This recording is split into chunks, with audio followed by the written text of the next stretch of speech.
We're swimming in the middle of the night and shit, and we stop, we're checking coordinates. I mean, you can't see fucking shit. I would not be able to see you right now. Like, you have a dive line between like me and you. All of a sudden we feel this whoosh. And I'm like, what the fuck? I see this just a slightly more black wall just go like this by me. You're vulnerable as fuck in the water. You accept you're in the middle of the fucking ocean, in the middle of the fucking night. There's things that will want to kill you.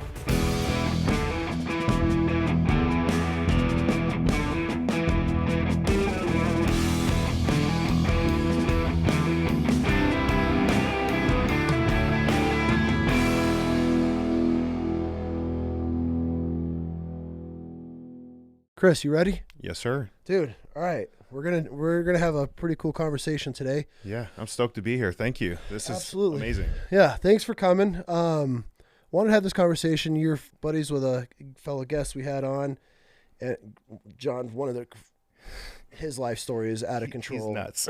Yeah, I've actually listened to his episode a couple times, and every time I've rewatched it or listened to it, what that man has gone through as a child and overcome is incredible. But he recommended and said he's got you, good buddy, wants me to come on and talk. And I want to talk about a couple things. You went through SEAL training. Yes, sir. Ended up getting injured. Phase 2. Phase 3. Phase 3. Going into phase 3. You made it through phase 2. Well, technically, the injury occurred before Hell Week. I just didn't know what happened. Okay. And then my back went out in third phase in land nav. So. Okay, Yeah. so I want to jump into that. Mm-hmm. And then you have a new brand. Yes, sir. 100% veteran-owned Boise brand. We just launched 6 months ago. Dope. We're 100% veteran-owned. All of our athletes and affiliates are military, law enforcement, first responder. Cool. Period. We don't do any models, anything like that are unless they're prior service. Perfect. I love that. I'm a huge, obviously, an advocate for veterans in law enforcement, Yes, first responders. We give everybody an opportunity to come on. I got some other gifts. There's actually a local Christian-based brand here, and I actually met her at one of our what do they call farmers markets? Nice. So Golgotha brand, right? Love it. So I don't know if you're familiar with that, and I got some Wild Chaos swag for you, but the Golgotha is really cool. I'm actually rocking one of their shirts. I see that. Yeah. So they went kind of grunge, punk, gothic in a way, which is obviously Golgotha's where Jesus was crucified on the hill, and I think it's what stands for the place of skull, I think is what it translates to. Rad. So they go more of like retro, old school, and I think it's very punk rock feel. Which I love because I feel even though there's nothing wrong with any Christian brands, it's all very clean, which is what I love. But then to see somebody bringing back some awesome apparel, some punk rock stuff, kind of what we grew up with, but with a Christian base to it. So I allow other veterans, law enforcement companies to send us some swag or gear, and we hand it out to guests just as a kind of a thank you for them serving this country. And obviously you're one of them. That's why I wanted to have you come on and talk about what we got going on here. So that's awesome. Thank you so much for that. Yeah, dude. So let's just jump into this, bro. Yeah. We've never met before, right? Which is true fashion of Wild Chaos. I'd say 90% of my guests. Yeah. It's the first time meeting him. It's the wild and the chaos together, right? Yeah. That's the point. And that's where a lot of people are like, bro, like these conversations you have, they're like, man, did you know this guy ahead of time? And I'm like, never met him before. Never before. Just a friend of a friend. Exactly. So that's how all the great things happen, right? It honestly is, man. And I feel this is the most genuine, authentic way to get to know somebody instead of, we might get there one day where I have a team and we're doing all the research and all the bullshit that comes along with all of that. But I feel this is the most genuine way to get to know somebody is to put you on camera in front of thousands of people. That's okay. We're going to have a conversation. Yeah. So No pressure. All right, bro. At all. Who are you? Where are you from? So my name's Chris Rullie. I originally grew up south of Seattle. Oh, okay. When I was about 21 years old, moved to San Diego to train for the SEAL pipeline. So that we can certainly get into. Yep. Then about 4.5 years ago, we decided to pick up from San Diego and move here to Boise and restart because, as most people know from California, it was just a kind of a wild place, especially during COVID. Yep. I always explained it's basically ripped the Band-Aid off the state and kind of exposed it for what it was. And it just was not safe for the kids. And I just decided it was time to go. So we got here about 4.5 years ago, reset the balance. I mean, stayed in the career field that I was in. Same with my wife. She is a transaction coordinator, so she, does stuff remotely regardless. And really, the emphasis on the brand really started here, just continually being outside, trail, because I'm a big trail runner, big avid trail runner. Did race to Robie Creek and all that stuff. Always been an athlete, just endurance based, a lot of lifting and CrossFit style stuff. But yeah, that's really where it started, was just being kind of fed up with what was offered. And I had been iterating with a couple brands. But this was about 4 years ago. And I'd provide feedback, and, they would just kind of kick to the curb and say, hey, sorry, that's, not really relevant. And so I said, well, I'm just going to make it for myself then.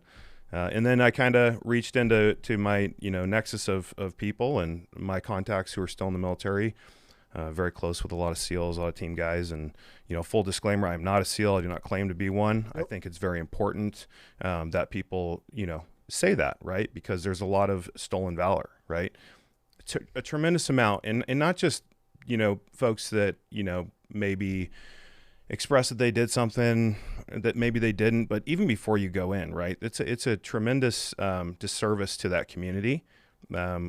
For example, and we can get into this, right? When I went in to get my SEAL contract, right? Because this was about, 2009. So they had basically changed over the process of going into BUDS from, well, you got to go into the Navy for X amount of years, get your rate, do all that stuff. And then you get selected to go through the BUDS pipeline into do your PST, which is your physical screening test, do your ASVAB, do your C-SORT, which is your psych test, and ASVAB is your educational, screening, and they'll take the top percentage and push you in, right? So it was basically a trial by fire to get in. And Did you know you wanted? Sorry, I mean to interrupt you. Did you know you wanted to be a SEAL? So yeah, that goes way back. So we'll take a few steps back. So I grew up. My dad was a Major Green Beret. Okay, okay. All right. This is why I love these. We're just peeling apart. We're just gonna peel these. Peeling the onion, man. What is it like growing up with a Green Beret father? It's exactly what you would probably anticipate. Quiet professional. Okay. Right. Just doesn't say much, but it's always those quiet ones you got to worry about, right? Yes. After he retired, he became a sergeant, sheriff's department. Okay. And did that until he retired. So the man just worked service his whole life. Okay. And just to throw in, like, just the life of service, just the cornerstone and the, so my dad passed away from cancer. Oh, sorry to hear that, man. Yeah, and it was about 9 years ago. Okay. On his, his final days, the nurse came in and she was in tears, and I had been with him for, every day. Like I was finishing college, and it was very challenging, but, I like to tell this story because so many times people overlook, like they just say, oh, thank you for your service. Mm-hmm. Or, hey, we take it for granted, like what these individuals do every single day. And it just couldn't be, and it bleeds into the brand every single day. And we'll talk about that, but just the capstone to kind of my dad's life of service was, he was on his deathbed, right? He was, he was in the hospice, right? We knew what was going to happen. Yep. He passed, like, I think a week or 10 days later. Nurse was in tears, and I was like, hey, are you okay? And she goes, your dad saved my life and my daughter's life, and I can't stand seeing him like this.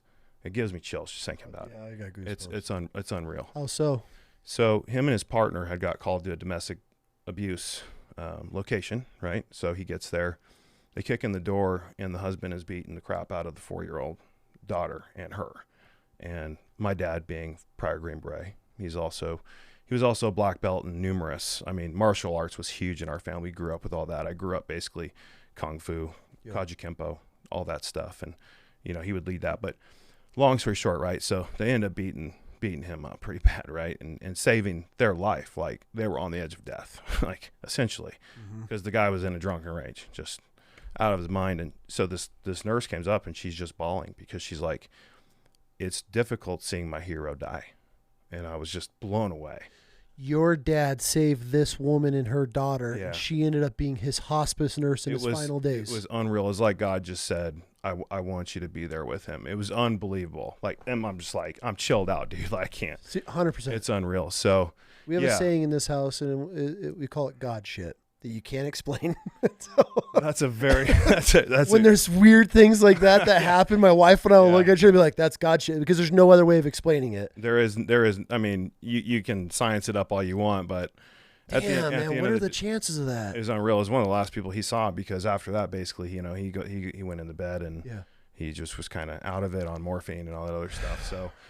But yeah, I mean, I like to tell that story as hard as it is, but to me, it's just the fabric of what I got to grow up with, the privilege that I got to grow up with a service, just a role model like that. My brother is still serving in the National Guard. The SEAL piece came up because my dad initially went into the Navy. Back then, it was only a 2-year enlistment. Yeah. He went in to basically just to pay for the rest of his life, because he just didn't have any ability to care for himself, because his parents passed away and all that other stuff. So basically went in, got his 2 year finished his 2 years, but during he tried to go try out for buds, but he had sinus problems. Okay. He didn't ever go into the pipeline, but they did screening back then and he just couldn't do it. So he ended up finishing his 2 years, gets out, gets his degree, goes back in, becomes a Major Green Beret. So enlisted, college, officer, full retirement, just crushes it, hammers it.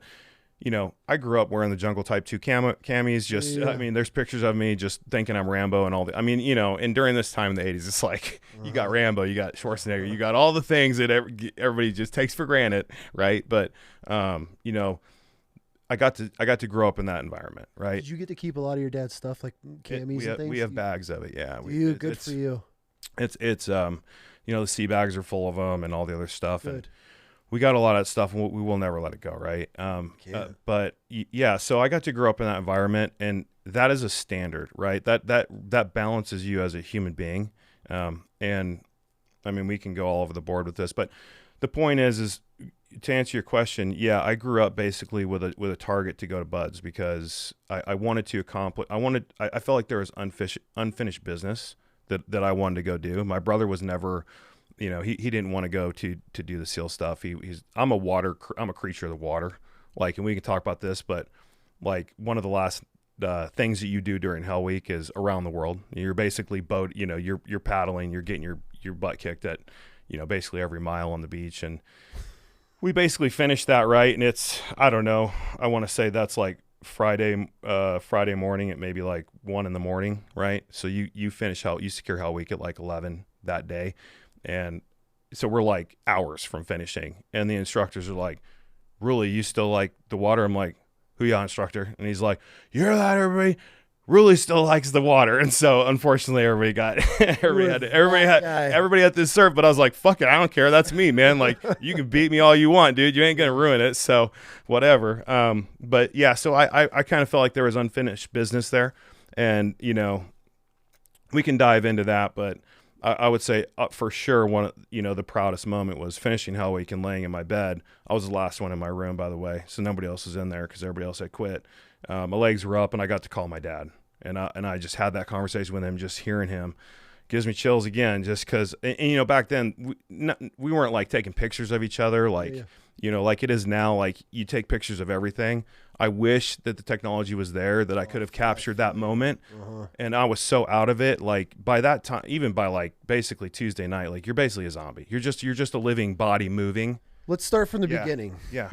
If you want to be a SEAL, walk me through from start to finish. Like you get a contract. Obviously things have changed. Yeah. In the Navy, they're allowing guys to try to go strictly Navy SEALs right by this point. Yep. I think they did the same with the Marines. Like you could get a recon contract. It's the same with the SWIC guys, the Air Rescue, all those dudes. All the different, Which I feel is great, because there's a lot of dudes that were joining the Navy and they're washing out and they're becoming like a cook on a ship. Well, think about this. Like if you're talking about recruitment, right? Like you know that 90% of those dudes are washing out, right, or quitting.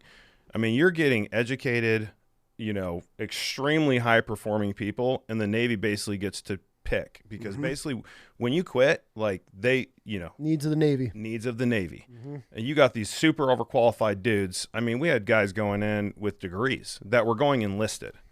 They were not going officer, because they wanted to go do the job. I mean, that's like the biggest piece. Like my best friend is deployed right now. He's a team guy. You know, he went enlisted to officer, and he's like, man, I'm not going to be able to do the job anymore. I'm not going to be able to do what I want to do is kick indoors and do the stuff. And, that's, from my understanding, that's basically why all these dudes, even with degrees, they'll go enlisted because they just want to keep kicking indoors and do the job, which makes sense, right? That's the mentality. That's the DNA of the individual. That's why you become a SEAL. I mean, and that's, 100%. So, yeah. So the question, right, how did this all start? I would even back up before I go in, and I would say, when I moved to San Diego, I did it intentionally, right? Okay. Everything to me, and this is my life purpose, this is my business sense, I look at it as a chessboard. Everything is a chessboard. Not that everybody's like a pawn or whatever. It's not metaphorical. I'm saying life is challenging and complex. Dynamics between human beings are challenging and complex. Accomplishing something like getting through Hell Week or getting through even second phase, which I'll talk about, that was even more of an accomplishment for me. Maybe because of my dad, the diving piece, but some other things too. But, everything's super complex. So I saw the trajectory and the ability to get into that, just even getting into the program, being successful.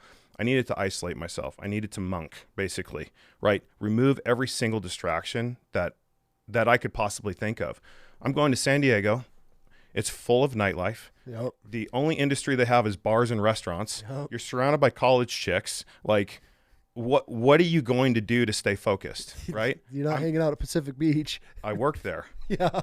I've been in many fights at PB. 100%. I hope I didn't kick you out. Okay. So and I can say the name of the company because they're not around anymore, but yeah. So I basically moved there. I became a bouncer for Typhoon Saloon. No shit. Okay. Yeah, no shit. Okay. I know you've been there because you seem like the type dude with like 80s hair metal. Mm-hmm. So, Wednesdays all day. Yeah, Fred's Mexican Cafe, all the good stuff, right? So I became head of security, so I was managing like 40 to 50 guys a night, okay? What that allowed me to do, that was intentional. It was not because I, couldn't go do some other thing, right? I did that intentionally because I was working from 5 o'clock until 3 in the morning. Okay. I couldn't drink, couldn't party, couldn't do shit. Kept you out of trouble. I had to work. I'd go to sleep. I'd wake up. I'd have the whole day to myself. Nobody's in the gym. Nobody's on the trails. Nobody's on the beach. I got to get up. I go for a 6 to 8 mile trail run. I get in my car. This is after I moved, just a little bit down the way. Because when I originally started, I'd literally run from my house. It was about 3 to 4 miles, and I'd get to the workout facility. But at this point, once I started to get closer to being pulled into the program, I'd go for a 6 to 8 mile trail run. I'd get in my car, go to the gym. I would swim a minimum a mile. And like right now, and I'll just stop and I'll just say, if I had the feeder like training programs that are out there, like the Warriors Calling and places like that, my life would have been so much better. I'm sitting there watching like these old ass YouTube videos on the combat side stroke and all these other things. I'm trying to figure it out. Naturally, I'm a water person, right? Like I would ditch school to go cliff jumping, right? That's me, right? Personality type, of course. There's logs. I don't give a shit. Let's jump in. Let's have fun. It's freezing. I don't care. Let's jump in, right? So I would get there. I would swim a minimum of a mile, combat side stroke left, combat stride stroke right, backstroke, a breaststroke, right? Then I would do an hour of drown proofing, underwater travel, drown proofing. Like, what is drown proofing? What is drown proofing? Yeah. It's when you see the videos, the dudes are tied behind your back and you're jumping in, you're bobbing, taking a breath, you go down, you do a front flip or back flip, and all sorts of different dynamics, right? So that's drown proofing. This in the ocean or in a pool? No, this is in a pool. Okay. This is in a pool. But it serves you well when you get in the ocean, right? Like just really what it's all about is just being confident and calm in the water. Because that's what will kill you in water. I mean, a riptide comes and pulls you. If you just float, you're gonna go with it. You're just gonna be out of go with go with it, and try to stay parallel to the beach. And then once the rip current, get out of it, and you swim to the beach. But problem is, people they panic and they start freaking out. Man, we can go a million different places, but yeah. So I would get into the pool. I would do those things. I would do the drown proofing. I would get out, hit the sauna, then I would weight lift, and then I would run home. Or at this point, I'd get in the car and go home, right? I'm putting in 3.5, 4 hours a day, literally working out. Is intentional. It's purposeful. Yeah. You have to do that. And, many people will say, like, what's the one piece of advice for training you'd give me? I would say, remove every single distraction that you can. And they go like, well, my wife, and she's going to crush me again for this, but it's true, right? She's my wife now, right? So I not only made it right, but it was a fantastic relationship. Like she definitely emotionally supported me. Every weekend I was with her during training. It wasn't like, this wasn't anything. So it's kind of a disclaimer to that, because I think some people hear that and be like, oh, well, what are you saying? Like, a partner isn't good to have during this. It wasn't that. It was I wouldn't date her. I wouldn't make her my girlfriend. Okay. I was like, we can date, we can, whatever, hang out. We can go to dinner. We can do those things. But for some reason, I just in my head, I was like, as soon as I give you a title, I have responsibilities. Mm-hmm. My mom and dad stayed married, right? No divorce. Like, I watched them, like, very committed, right? And they always say, like, if you grow up in that environment, you're more likely to have that yourself. So the long story short is, I basically told her, I can't make you my girlfriend. I got to stay focused on this.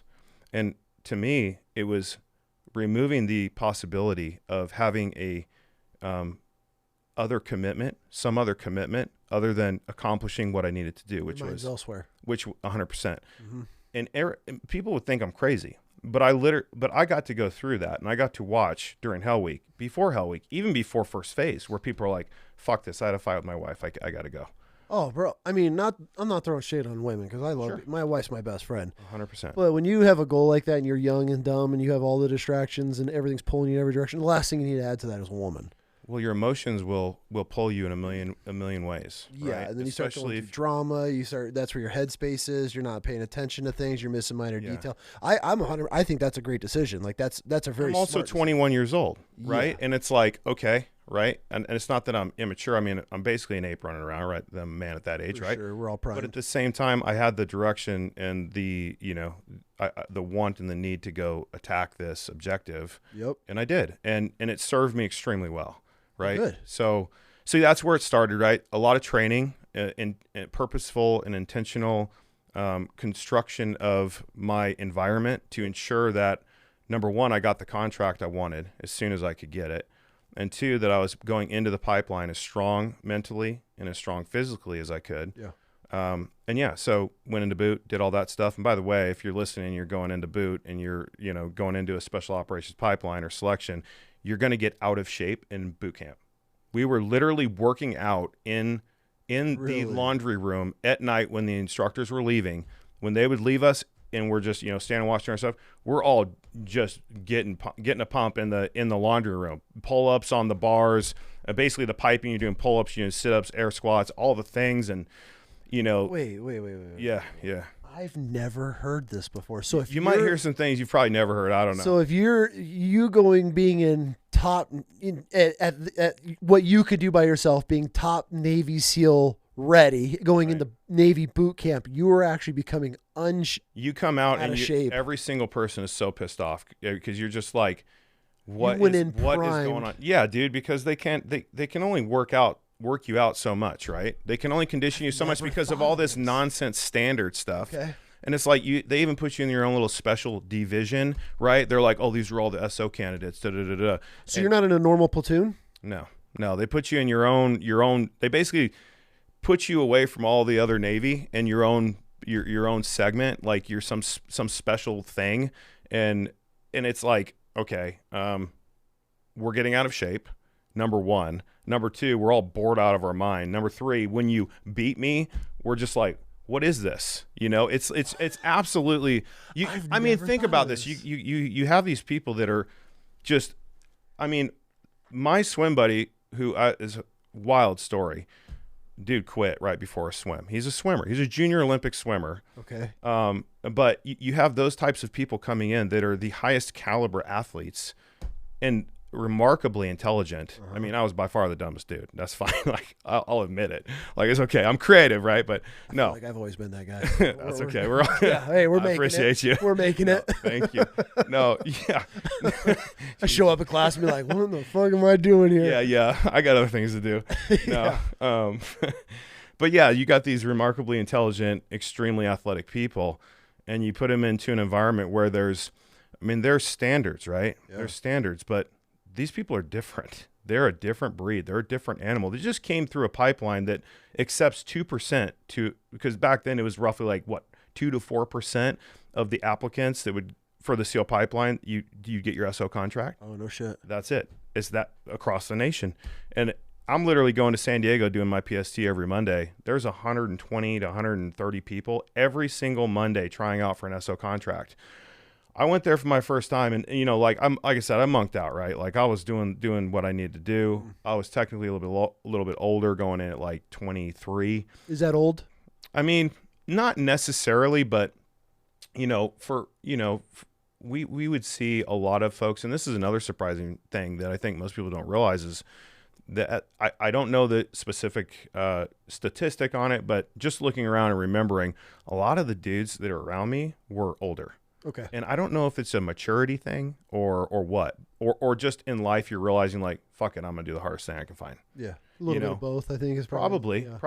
And I think, but yeah. So you're surrounded by all these old, 20s, early 20s, and so yeah. I mean that's kind of how it started. We went in and did that, and I mean just a lot of hard work to get in for sure.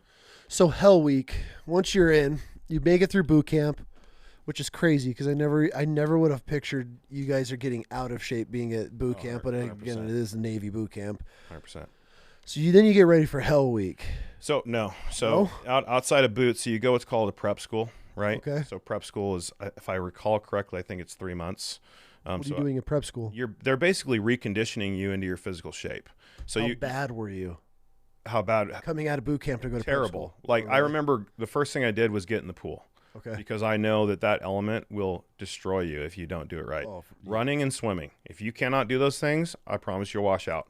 I promise you'll quit. I watched an officer quit in second phase the first day in the pool when we were doing buddy breathing exercises. Dude, and I'm telling you, they don't want to see an officer leave because they're highly invested in those individuals. A lot of money put into that. Tons of money in those guys. I mean, enlisted, they'll be like, all right, see ya. An officer will be like, you sure you don't want to go back down there? Put your mouthpiece in, bitch, get on there. Like they'll do that. So, not saying that they have any differentiation of standard. I'm just saying like, it's difficult. I'm sure watching, someone quit, especially in second phase, literally right next to me, just gets up out of the pool. I can't do this. Dude just made it through Hell Week. He's in pool, like you're in warm water with some twin 80s on your back, and you're sharing you're doing some buddy breathing exercises, and that's too much for you. And it's like that will ruin it's over. It crushes you. So the water's the first thing I did. I got in, I swam, and I'm like, I'm out of fucking shape. This is fucking horrible.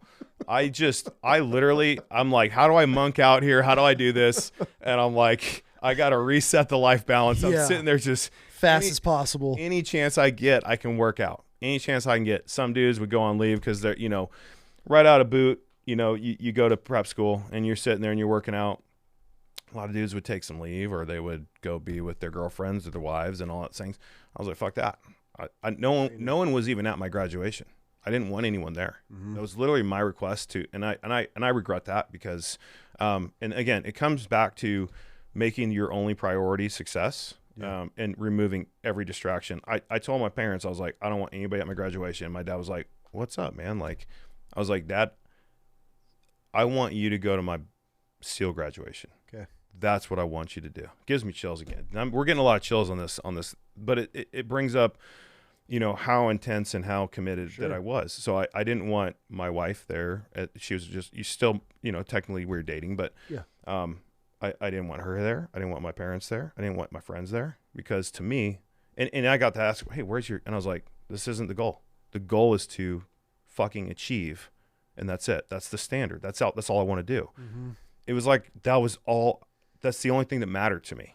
And nothing else was going to distract me. Nothing else was going to be seen as a small achievement. Now, I'm not saying you don't take wins, especially during buds, but anyway, that's how deep it went. So I was out of shape. Had to recondition myself, and basically all you do for 3 months is eat a shit ton of food and work out 3 times a day. That's all you do. You're running in the morning, or stretching, you're working out, vice versa, and then you're swimming. You're literally getting all the 3 elements you need. People are like, how do I train? That's how you train. You run, you swim, you lift. That's how you train. And you develop your mental toughness in the pool.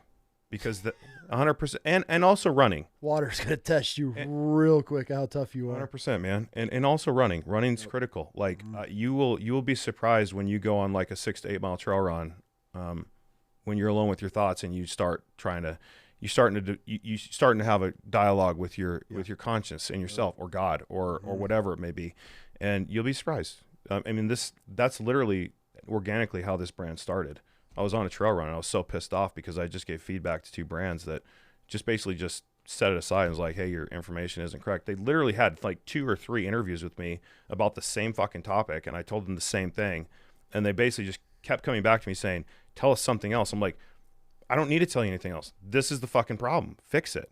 And I just got sick of it, so I did it myself. Yeah. But yeah, so that's so you got prep school, and then from there you got to test out a prep, right? You gotta complete. It's basically an exaggerated PST score. It's a little bit longer swim. You have to achieve your time. Are there dudes that don't achieve that? 100%. Really? Yeah, and generally speaking, from my understanding, we had a couple guys that were just immature. Okay. They kept fucking around, and they kept getting. I'm sorry about the language. It's a lot of chaos, bro. All right, got you, brother. Yeah, I got you. That's a lead. You're good. But yeah, like they would basically quit, and they wouldn't make it, right? Yep. But at the end of the day, you knew they were fit enough, but they just had other things they wanted to go do. They're just like, well, this isn't for me. It's not. It's not for me. So. And then off to Hell Week you go. No, and what? And then you. The fuck? I know, and so then you pass that, and then you go into buds, right? So you're going to basically indoc, right? Indoctrination. Okay. It's pre-buds. Okay. It's I can't remember the exact duration of that. I want to say it was 3 weeks or 4 weeks. I'd have to look back, but it's basically an introductory to buds. You start learning the cadence, and you're not in first phase yet. You're not actually working towards Hell Week. You're learning the cadence, and you basically the culmination of I want to say it's 3 weeks. I'd have to correct myself. It's been a long time. Yeah. But the point is internet will correct you. Yeah, that's fine. That's fine. I'm sure. There's plenty of warriors out there that'll get me. Oh well. So.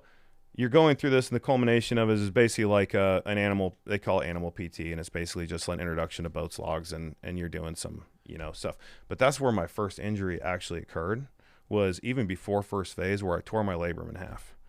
Doing what? So buddy bear crawls basically. So buddy wheelbarrows up and over the berm. My buddy, my my swim buddy trips, falls, and my left shoulder goes pop pop pop, and I couldn't move it. I was like, oh shit. And I was like this, and I was just like, oh fuck. And so, I'm moving my fucking hand around with my other right arm, but super numb, couldn't feel a damn thing. Anyway, when I ended up getting processed out, like I was like, hey, you guys want to check out my shoulder? Check out my shoulder. It literally looked like a paper towel had been ripped in half. 180-degree labrum tear, completely torn. I was like, holy shit. Like, okay. And you didn't even get washed out for fuck that. No, I didn't tell him I was hurt. Because if you tell him you're hurt, you're gonna get see Med you. dropped, yeah. Med dropped, you're gone. So then you go into first phase. That's when first phase happens, and then you work towards Hell Week. I believe Hell Week starts on week 5. What the hell's first phase? What is first phase? Yeah. Oh, I had no idea that there was so many iterations, steps to get the buds or to Hell Week. So my understanding and my absorption of Hell Week is basically everything you do in those first 3 weeks leading up to Hell Week compressed into a week. So you got you got stuff like your timed swims, your 4 mile timed run on the soft sand. You got drown proofing is like, I think it's the first day, right? That's when they tie your hands. You got your underwater, 50 meter down and back travel underwater. You got that going on. Tons of dudes blacked out during that. It's so funny. They just basically pull you out and slap the shit out of you and wake you up. Are you done at that point? What's that? Are you done? Do they? No, if you touch the end, you pass. A lot of them will touch it, and then they black out. And then they'll pull them out of the water, slap them, tell them to get the fucking line. And that's literally, that's what happens. It happens all the time. I mean, it's tough. You got to jump into a front flip. You can't kick off the end, swim down to the 25 meter, kick off, come back. So 50 meters full. And, people black out. That's just how it works. That's how I'm going out. That's it. At that point, I am going out. You see these limp fish just getting thrown out fucking water by these shark instructors, and oh my God. It's pretty funny. But yeah, nobody got hurt, but people have died, right? I mean, in training, it does happen, unfortunately. Sure. Yeah. I heard a thing a while back that they give you like this little pill to swallow. That's during Hell Week.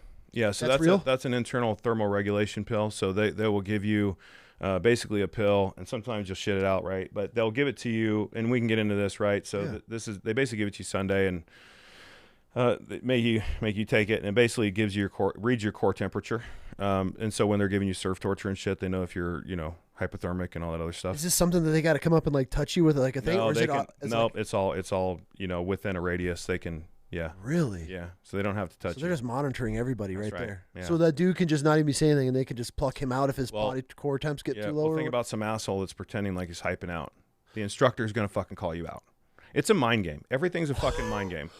Oh my! I never thought of that. Oh yeah, you definitely. I mean that's So these what dudes it are is. just trying to get dropped without quitting, and then or they're trying to elicit some sort of emotional response from an instructor. Trying to do that, perhaps. I don't want to throw anybody under the bus. I don't know why people do stuff. I'm not claiming that. I'm just simply saying, if I was an instructor, that's what I would fucking observe. I'd be like, this guy looks like he's hyping out, but his his internal body temperature says otherwise, right? So, So anyway, that's basically what you do to get into Hell Week, and then basically. So now we're in Hell Week. Yeah, now we're in Hell Week. Good Lord, man! I had no idea there was that much. Okay, so now we're officially in Hell Week. Yeah. You got a torn labrum. Yep. Oh wait. So before we get into Hell Week, so you're gonna want this story because for the record, right? I definitely want to clarify this because, I think it's important for me. And the people that know me, right? Yeah. If you don't know me and you got opinions, like cool, whatever. But a few days before Hell Week started, we were at the O course doing a log exercise, and I had sent you a couple pictures, I think, in my submission process. But it's logs, right? So you're chest carrying, you're doing lunges, and you a boat crew full of 7 dudes, and that's who you got. And the next thing we do is we're chest carrying down what we call demo pit road. It's basically this soft sand, fucked up road. It's just soft sand. Yeah, that's all it is. It's super deep, super soft. It's absolutely terrible. And we're just going down to Demo Pit, which is where towards the culmination of Hell Week happens. And I don't want to say too much because I don't know, I don't want to expose too much. But you're going down that road, and by the time we were done with that log PT, three of my classmates had quit. Right, so we're down 3 dudes. We're carrying a fucking log. There's 4 of us, and we are so tired, and we are so far behind everyone else. Everything's a race. And when you're behind, you get your ass beat. Like, that's just what happens. The most unusual thing, we were so far behind everybody, we didn't get our ass beat once. Not once. I don't know if it was because they could see that we were fucking putting out still, but we were so far behind because fucking, the dudes quit. So almost, we're doing it half power, basically. Sure. But we're basically we're going up and down, and my body's just wrenching like this for miles. We turn around and we come back. We finish the evolution. I'm in excruciating pain. I don't know what's going on. We put the log down, and I couldn't stand up. I was literally like this. I'm like, I can't breathe. And I'm like pushing myself up. Come to find out, I had herniated my L5 and L4. And so now I have spinal stenosis, radiculopathy, nerve recompression. That's important because it's important for me because number one, is the most painful thing I've ever experienced, ever to this day. And it's also just clarification for people that know me where, there's times where, and this is like the repercussions, right? Like the aftermath of this, where I go in like a bull and I just want to, just accomplish the mission. But, like there's times where the last time my back went out, like my daughter's in the car, I couldn't get out. I was literally all 4s, and my neighbor had to come out and take my daughter, and I had to crawl into my bed and lay there. And I'm basically there with painkillers for a couple days. Yep. And I get surgery, all that stuff. But so that had happened. So I ended up herniating both discs. The basically 3 days before Hell Week starts, 2 days before Hell Week starts. Oh my God. I get and I got chits for all this, right? So if anybody wants to see receipts, I got them. I don't really care. Yeah. But it's important, right? Because people are gonna come at you and say stupid shit. But at the end of the day, so we started Hell Week. And I'm a young man. I'm recovering, right, doing my thing, and my back's feeling fine. It throws out again at what we call the beach gate, and this was at Tuesday morning. And so we can stop here if we want to. We can revisit that earlier, but yeah, my back went out at Tuesday morning around 1 or 2 in the morning. I mean, I don't know the exact times. You don't have watches during Hell Week. Yeah. Because they don't want you to fucking know anything. They want you to think that it's endless, and it feels endless.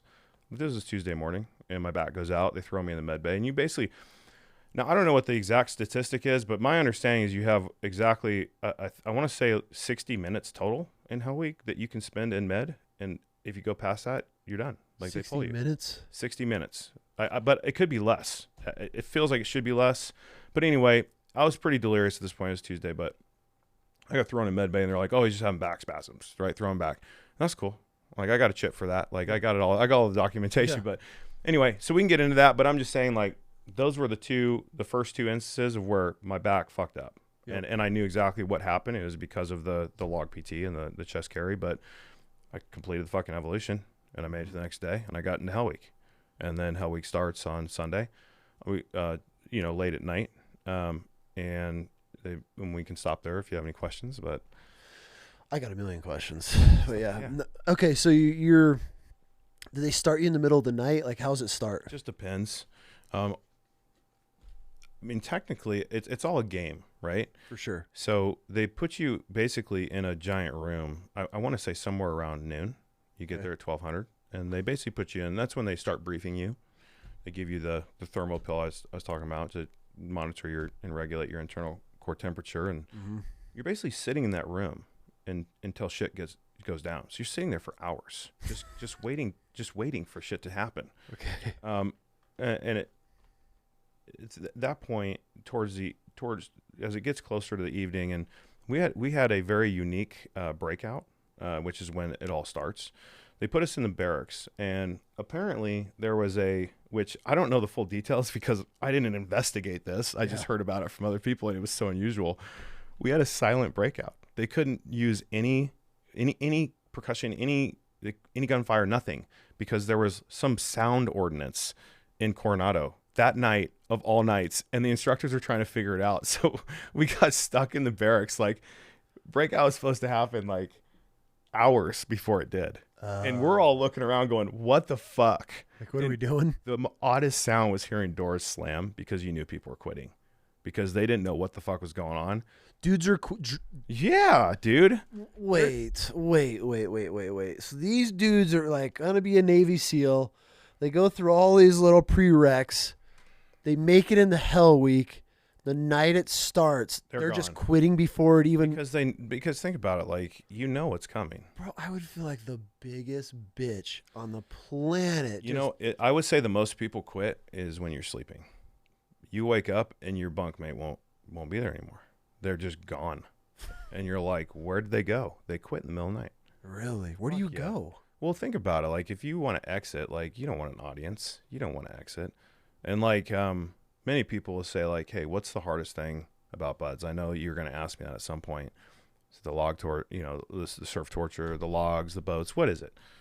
The hardest thing by far was seeing my best friend quit 3 helmets. I think it was the 3rd helmet from the end during Hell Week. So if he would have just held out 3 more people, he would have made it. And it was actually right before my back went out. I was at a very low place when my back went out at the beach gate on Tuesday morning. It was maybe 15, 20 minutes before my back went out that I'm under the boat, and my boat, somebody in my boat crew was like, hey, Rullie. I'm like, what? And he was like, dude, your boy just quit. I was like, what? And I look over and I just see a shadowy figure in the bell ring, and I'm like, fuck.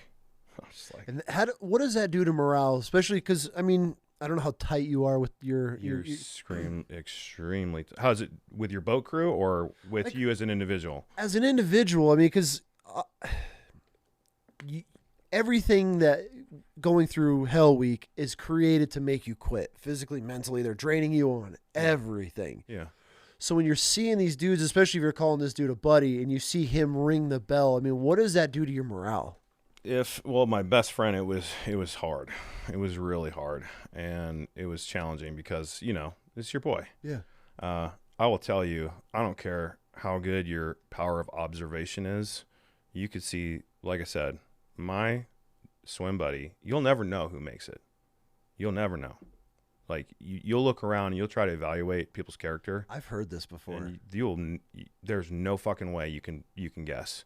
Yeah, I got buddies that are SEALs, and they were like, dude, when they went through, they would say like this out of shape country hillbilly, like he ain't lasting a day, and they're like strongest dude mentally in the whole entire, like outperformed everybody. Then you got these guys that are showing up like Shredded out of their Greek mind. gods, and they're Yes. done the first day. It's all mental. It's I mean, obviously, I'm not speaking for you guys, but no. Well, first of all, it's not us guys. I'm not a SEAL. oh, yeah. But I'm no, just talking. I've never appreciate been that. through buds or any of this No, shit. I'm yeah, just talking yeah. general. The guy's been through there. For sure. No, but you would never be able to know, right? But yeah, you become very close, and I mean, naturally, right? Naturally, you're going down a very difficult path and a life-changing event, and you're going to gravitate towards certain personalities and certain people, and we're still good friends this day, right? He's a great human being. He's a firefighter now. He's serving his country, serving his city. Yep.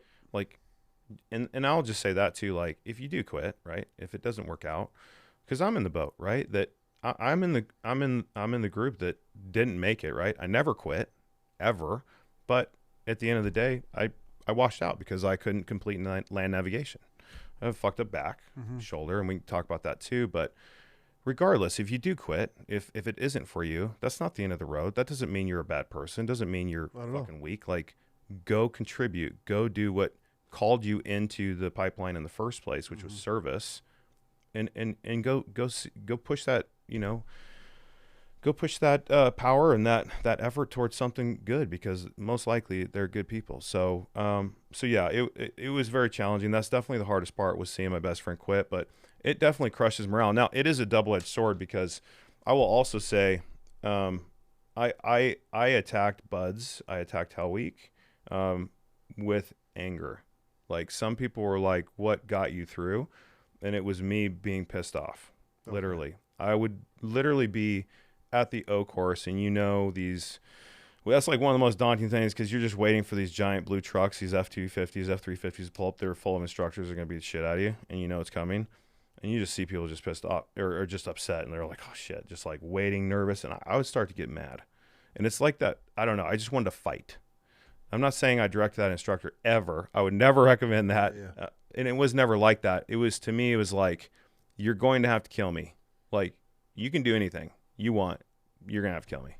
Period. There's just no, I feel like that's the only mindset going into that sort of course in job field is, at least for like the kind of the idiot that I am with everything, I'm like, I'm going to die trying this. Yes, 100%. And if I don't, then I'm never speaking of it again, because something happened, or I got hurt, just physically could not finish. But yeah, any courses that I've had to go through, any of that, I'm like, yeah, I'm not quitting. Like, fuck you. No, it's like, that's the mindset, right? And it's like, well, what did you learn, most about Buds? And it's like, it's less about what I learned about myself, and it's more about what I confirmed about myself. Like, I knew that you'd have to fucking kill me. Mm-hmm. You're not going to get me to quit. I like that. I've never, I like how you worded that. I mean, those perspectives, I think, organically just come from the experience, right? So I appreciate that. And it's truly how I feel. And that's how I arrived at kind of that mantra was, it was never like, and that's some advice I guess I would give too, right? If you're trying to look to go through one of these pipelines, and the big crux of it is Hell Week, right? Naturally, right? Tons of people wash out. Like, you get a very, very small percentage after Hell Week, like even less after pool comp. Like, you're basic, they have a. I'm not even going to say it. I don't even want to say it, but it has a saying. There's sayings, right? When you finish pool comp, but there is a saying. I don't want to say it. Because I don't want to. There's certain things that I guess should stay in the that I get community. I get it. The point is very small percentage wash out after pool comp, but yeah, it's like, if you're going into something like this where you're like, hey, I want to go see if I could do this. I want to see what I'm made of. Like, I think I can do this, and man, I just need to be pushed. You should choose something else. Yeah. But if you're one of those people who are like, fuck this, you're gonna have to kill me. Like, I don't care what you do to me. I don't. And this is the thing too, is like, you might think like those instructors hate you, but think about it from their perspective. And I don't know if this is necessarily true, right? I don't have any confirmation of this. No one's ever said this to me. It's just my observation of kind of putting myself, as much as I can in their shoes from an instructor's perspective. This is an evaluation of people who are going to be fighting next to you in a very small, tight right unit. Right.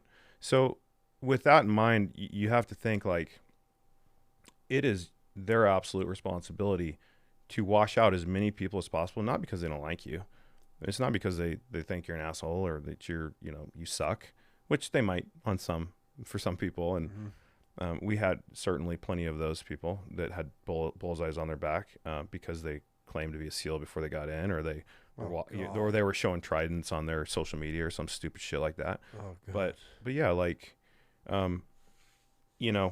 I don't think that any of those instructors have any malice towards you. I think it's just their job to filter and make sure that the person fighting next to them is the most qualified individual. I think that's a completely standard way to look at it. Reasonable. Because you guys aren't a line unit.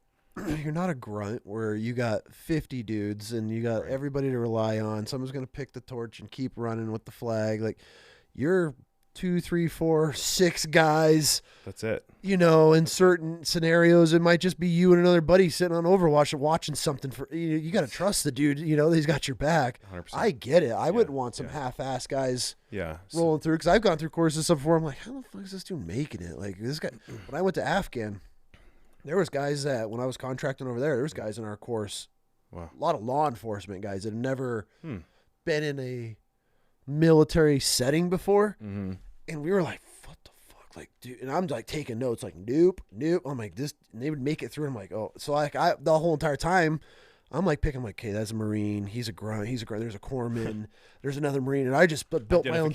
Yeah, I built my own team with just Marines and a corpsman. And then like I felt good leaving the wire, and especially if we're just in like a Land Cruiser driving around. I don't want some cop from Nebraska. No offense for a cop from Nebraska, but the dude's never done anything in his life, and like he's flagged me 4 times on the range, and I'm like, I get it. Like, I'm not trying to compare myself to any team, but yeah, it's like when your life depends on other dudes, 100%. And you don't have a platoon of them having your back. I get it. Yeah, so I would just say that, right? For sure.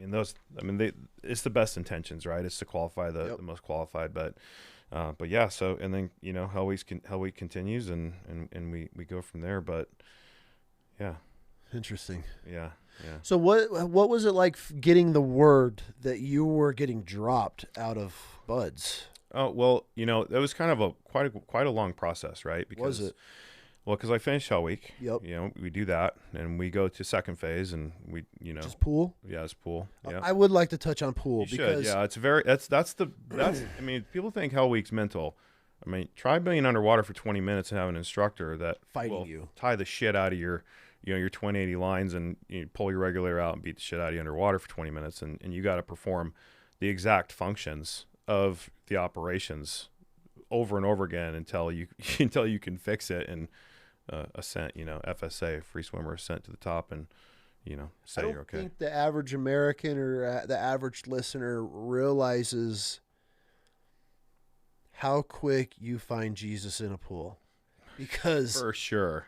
I grew up upstate New York on the Sailor. I consider myself a very strong swimmer. Yeah. And so when I was in the Marine Corps, even my first introduction to like military swimming at Marine Corps boot camp, I thought was the funniest thing in the world, because that's where I didn't know like there was a difference between dark Marines can't swim, and I didn't know. Like, if there was like, our drill instructor made this joke out of it because he's this short little black guy, and he's like making this whole ordeal out of him. I'm looking at my buddy, I'm like, what is he talking about? And my rack mate was like, yo, black people can't swim, and I'm like, what? And then I figured it out at the pool the next day. So then I go through I just blow through the phases, like, and they're the last phase or fuck with it. I thought it was all hilarious. It was nothing for me. Then when I got to the fleet, I ended up going through, what the hell do we call the swim program? McQuiz? Might be McQuiz. Somebody will fact check that.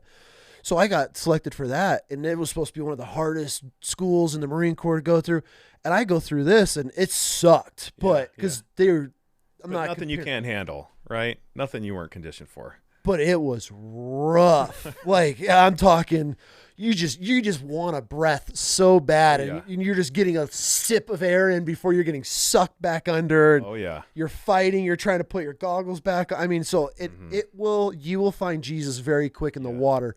And I can't even imagine the level where you guys are starting at. Like, probably our top tier hardest phase of that course is probably the entry level for butts. Well, what's wild is you basically get your open and your closed circuit certifications for breathing apparatus, so, right? So your open circuit is like your twin 80s, right? Those are the natural things for listeners. Is that's going to be your cylinder on your back, right? It's got your compressed air. You're breathing the air in, and you're blowing it out the regulator, and the bubbles go away, right? A rebreather, right? The Dregger, I think it was the LR5, but that's the chest rig, right? And it's got little things that look like Dippin' Dots in it. It's called soda sorb. Basically, you're exhaling, and it's scrubbing out all the nasty stuff, and it just pure oxygen. And you got a little pure oxygen tank right there, and you'll just hear a little. But the point of that is you don't express any bubbles, right? Because it's completely clandestine. So that's a rebreather. You're rebreathing the. How long does that last? The rebreather, it depends on depth, right? Okay, yeah. So I would have to look back. I mean, it's been over 10 years since I've done it. But I mean, you getting 10, 15 minutes at kind of a few feet, or is it? Oh, no. I want to say you get. I want to say you get like 90 to 120 minutes at less than if you're between 0 and 20 feet. Oh. Because that's the thing. If you go below 20 feet, I believe it's 20 feet, it's considered an excursion because then you're using more oxygen and pressure and everything. Yeah, and so you're basically just skimming under the water the entire time, and that was like truly super fun, right? Like we're diving in the middle of the night, like learning with these rebreathers. Like this is after pool comp, which pool comp's the one where, and I don't think it gets a lot of light, right? Like Hell Week is like the big thing. Like if you can just get through that, and it's the fun stuff, right? It's like, everybody wants to talk about that, but again, like even in pool comp, like I had an officer quit, and he just couldn't do it. And that's not even the test. You're not even in your OC, 1 through 8, like open circuit, right? And you're not doing any of the competency stuff. We're just doing buddy breathing, right? So what's buddy breathing? Buddy breathing is basically like, you're going under the water, and one guy is attached to your rig, and you're sharing a regulator. So you're taking a breath, and you're letting your buddy breathe on it while you're working, and then when you need one, you just 2 taps on the regulator. You slowly take the regulator, and then you get a breath, and you just kind of repeat. Was there ever a time where you were like you're running out? So what's really funny is that reminds me, I actually got certified in high school. Okay. And to get certification, you always have a dive buddy. Yeah. You always, even in the civilian world. Yeah. So, I'm in high school, and we're diving, and this is in Washington State, so it's fucking freezing. Absolutely fucking freezing. So, but I'm young, and I don't even care, right? So, I'm down there with this lady, and we're swimming, we're doing our thing, we're scuba diving around. My rebreather starts free flowing. And if you don't know what free flowing is, basically your regulator gets lodged open, and it's just expressing all of my fucking air. And so it's going, I hear noises. I'm under the water, and it is muffled, like whatever. I'm just chill. I look over this swim buddy, this lady. I was in high school. She was probably, if I had to guess, she's probably in her late 30s. She's freaking the fuck out, and I'm like, I'm the fucking one with no air. Yeah. Like, what are you doing freaking out? Yeah. So I'm like, I think I was 16 at the time, 17 at the time. I'm just like, okay. I'm looking at her. I'm like, and I'm just like, calm the fuck down. And I throw my regulator, and I'm holding my breath, and I just reach over slowly. And on these rigs, you have a secondary. Yeah. So I'm just like, it's okay. I'm just going to reach over. I'm just going to grab that secondary. And I'm like, it's okay. I put it in my mouth, and I start breathing, and I go, let's go to the fucking surface. We get to the surface, and my dive master was behind us the entire time. Now, people were like, why didn't he interject? And it's the same reason you don't you don't go and, when someone's drowning, go immediately up to them, because they will grab you and you will both drown. For sure. Actually, the most effective way is to dive under the water, grab the person's legs, spin them the direction you want, climb up them, and then you reach over them, and then you rescue them, right? Because they'll drown you. Oh, 100 every time. Every single time. Every time. So he looks at me and goes, you pass. You're getting your certification today. I think you had to do 4 dives. I got my certification my first dive. He's like, you're qualified. You're certified. Obviously, I did the rest of the dives. Yeah. But so yeah, it's a really funny story that translated later in life, because you're doing ditch and dons and stuff like that, where you're under the water and you're you're basically ditching your gear and you're sharing oxygen with your buddy, and you're doing all these and then you'll do like your night dive where your mask is blacked out and all this other stuff. And those are all leading up to, pool comp, where you have your 20 minutes, you jump in, and they basically fuck with your lines in your regulator. They tie it in knots and do all this other shit. And you have to ditch your rig and then undo the knots, and then you put it back on, and then they'll keep fucking with you for 20 minutes until they give you a give you a knot you can't undo, but you have to go through all of the functions, right? 20 minutes under the water, just kidding. Yes. How exhausted are you at this point? I don't care how. Honestly, it's just a fucking fight, dude. Like, I wrestled a lot. I mean, not that really makes a lot of difference in this situation because you're under the water. But the funny thing is you're calm. You're calm, right? Have to be. Because if your heart's racing, like, you're fucked. There's just no way. You just can't hold your breath. Yeah. Right. You're undoing knots. And on top of this, you're going through every single iteration that you have to do everything proper, everything perfect. Check your check the air, make sure it's on all the way, quarter turn back, check your regulator, bring it in your mouth, check your straps, make sure you got a 3-foot loop or a three finger loop there, 3-finger loop there. Your dive belt's good to go. I mean, you're going through all of these functions that you have to do, and if you fuck up one of them, you fail. Are your instructors, are they just immediately worst case scenario, or do they like come in and they're turning your air off first, and then Correct. Are they walking you? So in that 20 minutes, I mean, they're not just coming in ripping mask, ripping. Oh no, they are. Yeah. So so right in the beginning, you basically are standing on the pool's edge, check right, check left, check forward, jump in, right. Prefer it in the water. Get in the water. You go to the bottom, and you're basically crawling around on the bottom like this. Okay. Are you blindfolded? No, you have your mask on. Okay. I believe it's blacked out. Your mask is blacked out though. So you're blindfolded. So you can't see shit. Yeah. You got your mask on. But you have to crawl around basically on your hands and knees, and you're just going back and forth. And sometimes, as soon as you get in the water, I'm assuming that's when the time starts. But the instructors will just fuck with you, right? Because you just know that they're just sitting there, just swimming, just above you, and they're just gonna come down. They're basically just gonna fuck you up. Like, they're gonna. I don't want to say too much, right? But let's just say yard sale, right? Like, your shit's going everywhere, water's going everywhere. You might get an elbow, you might, whatever. Like, shit's happening. You're underwater. So that's basically how it starts. Is basically it just turns into like this tight, spin cycle. You're just getting rolled, and just maybe your head gets slammed in the ground, maybe not. The bottom of the pool deck. I don't know. All sorts of shit, weird shit happens. But 40 minutes of that, huh? Well, that's how it starts, right? And then it goes into the technical. I mean, you're always getting attacked, right? But ripping off your regulator, fucking with your air, tying one side in a knot, tying the other in a knot, shoving shit up the back, fucking with your straps, like. And you have to fix all the problems under the water without air. Find your air, put it in your mouth, and breathe, and then rinse and repeat. I will say, like I said, may have said it earlier, the proudest moment was calling my dad, right, after Hell Week. Saying, like I told you, like, that was by far, like, that'll carry me the rest of my life. But finishing pool comp almost felt more of an accomplishment because it was the unknown. Like, I knew about Hell Week. I knew that it was going to suck. I knew that I was going to, just go in and fight, and someone was going to have to kill me to get me out of there. And sure enough, I made it through, and that was fantastic. But pool comp is one of those unknowns where they don't talk about it very much. How are you going to get training on it? I mean, you might get training on it now because there's all these feeder pipelines, which are absolutely, I mean, how spoiled are the kids now? I mean, it's just what's a feeder pipeline? It's so like the Warrior Calling, like out in San Diego, where they're learning, training. They're doing legit training. Before they're getting a little bit of surf torture. They're getting they're getting some of the fabric of the training that you're going to encounter.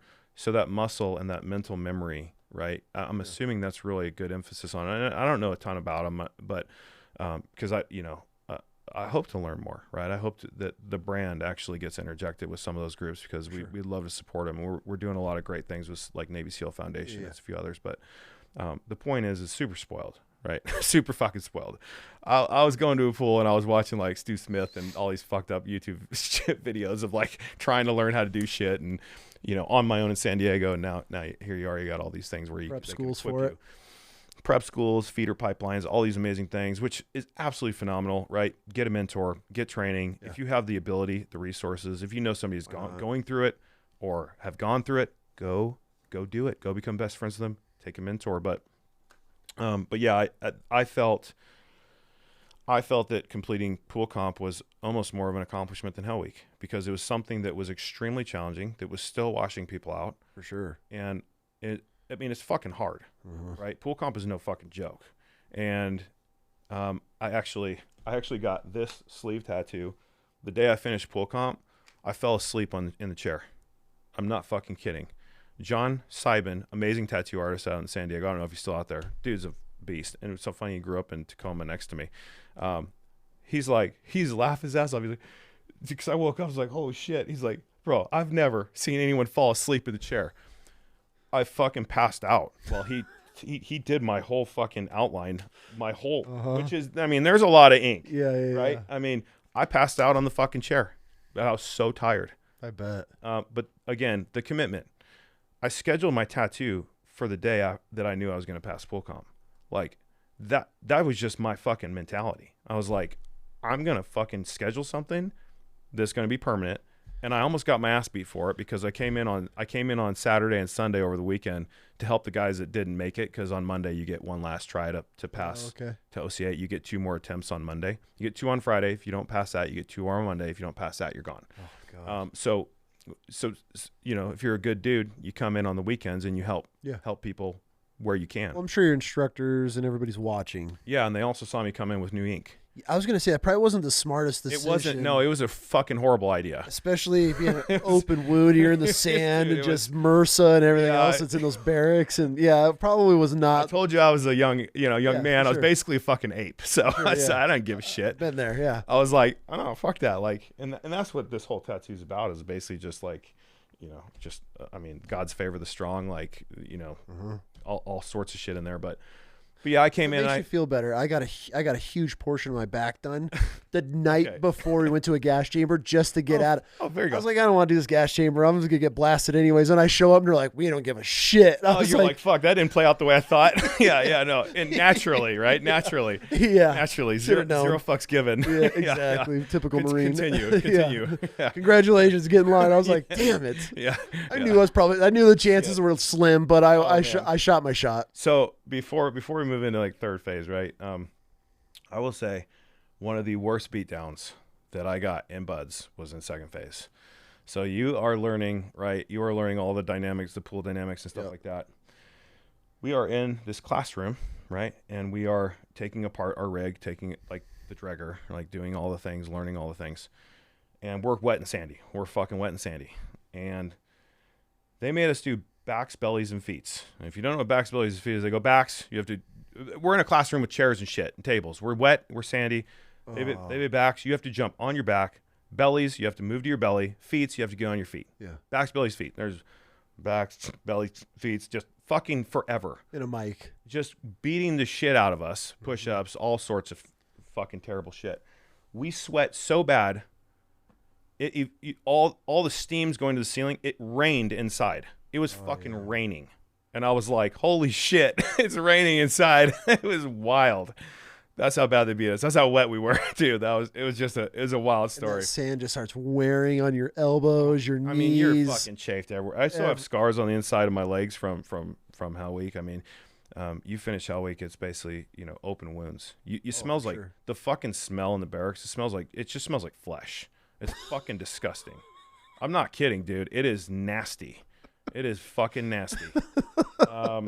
People are just like pieced together. And dude, I mean, everything's open wounds. You got fucking bumps and fucking shit everywhere. I'm sure there's some sort of disease running around in me from that, but absolutely nasty. But yeah, so that was a pretty bad beatdown. Did you do any offshore swimming? Like out in the ocean? Yeah. Oh, fuck yeah. Yeah. Did you do any at night? You do that every week. Oh, yeah. What? Okay. Legit question. Yeah, sure. Were you ever just terrified? No, but I will say there was one time where I was like, because look, like, so this story is pretty funny. So we're doing our dragger dive. So after you pass the pool comp, you start doing, your practice draggering it in the middle of the night and shit. And we're out there. They just come out to a boat, and then they're making sure that you know how to navigate straight, right, and skirt the, they call it skirting the shore, and you're basically just like 10 or 15 yards off basically where you come out of the water, because you remember you're draggers, so you can't go super deep. You have to stay within like basically 20 feet, 30 feet. So you're just skirting the shore. But anyway, we're out there, we're diving around, me and my swim buddy, and all this, I mean, you can't see fucking shit. Like, you have a dive line between like me and you, right? And you have a tack board, and a tack board's like your navigation board, and you have a chem light that you open up so you can kind of see the coordinates, you can see the direction, right? You have a compass, or you got a watch, or it's basically on the board. Oh, okay. So there's a compass, there's a, you can't lose it and all that. Well, yeah, it's all right there. But you also have a line attached to your buddy. I would not be able to fucking see you right now. Yeah. Right. However, we're swimming and we stop, we're checking coordinates. All of a sudden we feel this whoosh. And I'm like, what the fuck? So you accept you're in the middle of the fucking ocean, in the middle of the fucking night. No. There's, whatever. No. And, again, whoosh. And I just remember looking over, and I just see this, I couldn't see you, but I see this, it's just a slightly more black fucking wall just go like this by me, and I just look at my dive buddy, and I just kind of get close, and I'm just like, you see that shit? And he's like, no. I was like, you feel it? And he's like, and I'm like, fuck it. And we just kept going, right? That was an interesting moment, because at that point, you just kind of accept, like, I'm sure you can relate, right? When you're hunting, like, there's things that will want to kill you, right? If you're not smart. But here's the thing, man. I'm on land. I feel like at least you got a gun, right? A gun, or I could try to juke something. Like, I feel on land, I have a chance. You're vulnerable as fuck in the water. There's nothing you're doing. Like, that's why I ask, man. Yeah. That would probably be the hardest thing for me, honestly. Out of anything, would be, I would just be like just floundering around, yeah. And especially you're right on shore, so you look like a sea lion just cruising up and down the shore. And we are talking San Diego, so it's not like you don't have great whites. There's creatures there cruising everywhere. There's plenty of creatures. Yeah, so that was an interesting moment. But yeah, that I would say just that wave momentum that just pushed me, and I was like, well, fuck. All right then. And it came back around. Yeah, because I looked and I just see this black wall, and I'm just like, what is whatever, man, like, fuck it. You're, again, just a stupid ape, and apparently one that can swim. That gives me anxiety. Yeah. Just I have a Marsoc buddy that he came on, and he was doing a swim. They're out on the East Coast, and they were doing a night swim, but they had like packs where they're on the top of the water. Sure. Dry bags. And he got hammered by something. Yeah. Just smoked him in the ribs. He like looks around. He thought it was his swim buddy. Oh shit! Like, ran into him. He's like, "Yo, like, what are you doing?" And he looks up in his chem light, and his buddy's like 20 yards from him, and he was like, just kept going. So that's where the mental battle for me would end. If anything touches me in the water, out in the ocean, done. Yeah. Nope, not out of my element. Well, I'm not gonna say it touched me because it didn't, but I definitely had gotten pushed by the wave. Yeah, it was pretty wild. That's why I had. It had to be something big, because I mean, literally just feeling that push was. I mean, that's a lot of force with a lot of volume. Just, I mean, you're in the middle of the ocean, right? That volume has somewhere to go, but apparently it went towards me, so it must have been closer, larger, both.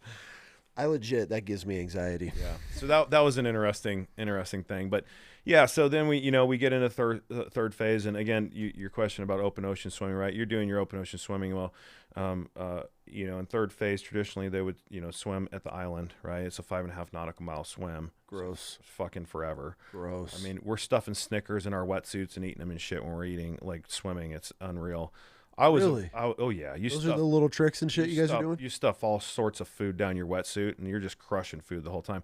Even like, even when you know that you're doing stuff on land, like, we'll bury caches of fucking food, like, all over the beach, and we'll know where it is, and you'll just crush food. Yeah, there's no amount of calorie that'll satisfy what you're burning in buds. Oh, like, I couldn't imagine. No fucking amount. I mean, you just eat for days. You just eat piles of food, and some people are like, don't you get sick? And you're like, no, dude, you just can't get enough fucking food. You can't get enough food. You can just eat the whole time if you could. Oh yeah, I'm sure the calories that you're burning just from shivering. Oh god, you couldn't even replenish that amount of calories. And what people won't tell you too is, like, you think first phase is fucking cold, second phase is fucking cold. You're fucking freezing, and because you're in the fucking ocean all the time. just the entire time. You're just freezing, and they don't give a fuck. You're just in the ocean. And when you get out, you're just going to get wet anyway, you know? So, yeah, that's good stuff. But, yeah, so we did our 5.5 nautical mile ocean open swim, completed that. Then we went to the land nav. You know, I've never, besides my best friend and very close people, I've never really, talked about this, but that's where my back basically threw out. So in the water, and you're doing first, or you second phase, right? Yeah. Mm-hmm. Are you feeling like your back tweaked at all? Is it really messing with you, or are you just back second up phase? and running? No, man. Like, I'm young. I don't know if that's what the deal was. I mean, over time, it definitely is degraded. Like, it's like I don't deadlift, more than 305 is all I do. Like, period. Bench, deadlift, whatever. Like, I that's I'm such an intentional person. I work out in my garage, and I literally have 305 pounds. I don't have any more because I know if I go above that, pride, bullshit like that, I'm gonna fuck my back up. So no, I mean, at this point, like, very rarely it would give me any problems, but when it threw out, like, it fucked my shit up. But I was young, right? I don't really, again, don't know the attributes, and obviously I have all the chits and all this stuff, and it's important to say that. But yeah, third phase, land navigation, you go to Mount Laguna, and everybody's like, Southern California, baby, it's just nice and warm. It's just nice and fucking warm. It's like, go to Mount Laguna in the fall or the winter. You tell me it's nice and fucking warm. Please do. Yeah, no, it's fucking freezing. Well, they don't realize also the high desert and how the sway of temperatures and. I mean, yeah, it snows like crazy out there. Yeah. I mean, so there's a reason why they go there, right? It's challenging terrain. It's fantastic. I never grew up with any land navigation skills, so I actually really, really enjoyed like learning how to navigate and doing the classwork because I wanted to be educated. And that's kind of funny too to talk about because this whole time you're basically getting your ass beat. But then you finish Hell Week and you start learning intelligent things, diving, logistics, underwater navigation, land navigation, things and components where you're actually being educated, right? You're being equipped to do the job. And you're learning all these components that are going to be exponentiated when you go into SQT, which is SEAL qualification training. Okay. That's what you go into after BUDS. I don't know how long it is, but I believe it's 18 months after BUDS. So basically the total pipeline BUDS to that is 2 years. But that's when you maximize those elements that you learn early on in BUDS. Yep. And then you expand out and you become better. So I was really excited about land navigation, and I did very, very well. We had initially we had the training session, then you have a practice day, and then you go do the testing, and you have 2 days of testing, and I ended up failing the first day, which sucked, right? I was like, fuck, I got to do this on Friday. Do it on Friday, my back throws out, and I am so fucked up, and I'm just basically saying to myself, what am I going to do? And I'm trying to move, and when you're back throw out, what were you doing? Well, it's just as it does today. It just fucking seizes up, and I'm on the ground, and I'm like, fuck, what do I do? Anyway, I'm able to. I fail, right? I failed the course. End of story, right? I'll take ownership. Like I could have passed it the first day and I didn't, right? I could have done it. I was felt, and I think that really what it came down to was we had a practice day and I fucking crushed it. The second day I failed it, and I was like, or the first test day I failed it, which was Thursday. I was like, oh shit, right? I was a little nervous. And I going to Friday, fail it, back goes out. But at the end of the day, like, to your question too, like, what does it feel like to be basically dropped, right? At that moment, and it sucked. It really sucked. Like I knew that I just physically it was over. I mean, you're laying there. Yeah, I actually crawled into one of the bathrooms because I was freezing and I couldn't move. So I found my way to because they have these little bathrooms everywhere. They're basically outhouses. Okay. And I just remember laying in that bathroom and I was like, this fucking sucks. This really fucking sucks. And outside of my best friend, like, I don't know if I've ever told anyone this, so I guess everybody knows now. But yeah, I ended up failing land navigation, and that point, you go and you basically get evaluated, right? And I get dropped naturally. Did you know you were getting dropped, or was there hope? No, it was really weird because, you fail, right? And you go back to base, and everybody's getting ready to go on the bus to go to the airport to fly out to the island to learn your weapons training, which I never got, which I was really looking forward to. And they basically pull you off the bus, and then you get, reviewed, and I get dropped, right? And naturally, like, I failed in the story. So, and that's okay. I mean, it is what it is. And at that point, I have to, I was sitting in my barracks in the third phase barracks, just waiting for somebody to come get me. And I literally was there for like a week and a half. And I was like, did they forget about me? and I don't know what was going on. And then it basically goes through, and then I have to, transition out, right? Transition to what we call the dry side, which is like the general Navy side. Okay. So away from the SEAL, the wet side is what they call it, which is right along the ocean. So I go over there, and I'm in this basically intermediary phase where they start evaluating you for your medical and trying to basically needs the Navy, right? Yeah. Like that's where you go. But mine was different because I'm there and I have all these chits of injuries because, I was thrown in med bay during Hell Week. I was thrown in med bay the week before Hell Week because that's when I threw me back out. They document nothing for my shoulder because I was hiding that, right? You don't want to expose your injury. Everybody's fucking broken, right? Don't think that you should feel bad for me or feel bad for anybody who gets injured. Every single person that goes through BUD/S is fucking injured. For sure. Every single person. So that's not what I'm saying. What I'm saying is I had a light paper trail of the injuries, and at this point, there was a little bit of criticism, and I learned this later, but there were so many people that were injured going into the fleet from BUD/S that basically Big Navy was like, what the fuck are you guys doing over there? The people are coming here and they're broken. What is going on? Use them. Can't use them. Yeah. So I ended up getting evaluated, and sure enough, L5, L4 ruptured, spinal stenosis, radiculopathy, nerve root compression. My shoulder, like I said, was completely torn in half. 180-degree tear, which I got that repaired as soon as I got out. But yeah, it basically just started the course of being physically evaluated, and they basically said, sorry, we can't use you. You're fucked up. And that was it.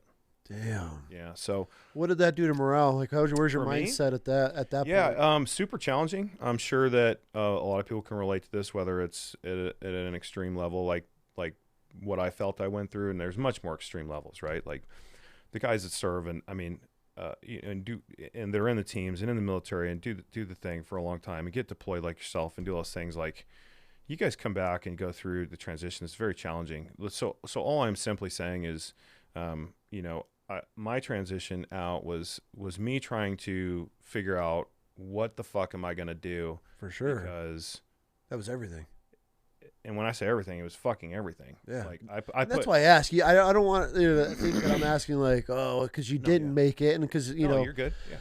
Just because of your response, it's like, there's guys that do it for 30 years, 20 years and get out. But everybody, it does, me personally, I could give a fuck, right? Like how long they did it. A transition's a transition, especially going into something so set and goal oriented and like this is your life. Yeah. And then now all of a sudden that just got ripped from you. Like what's like, now you're like, oh, there wasn't a plan B. No, there wasn't. And I get that question quite a bit. And what I will say is the most challenging thing was not transitioning out so much as it was you become so accustomed to wins every single fucking day.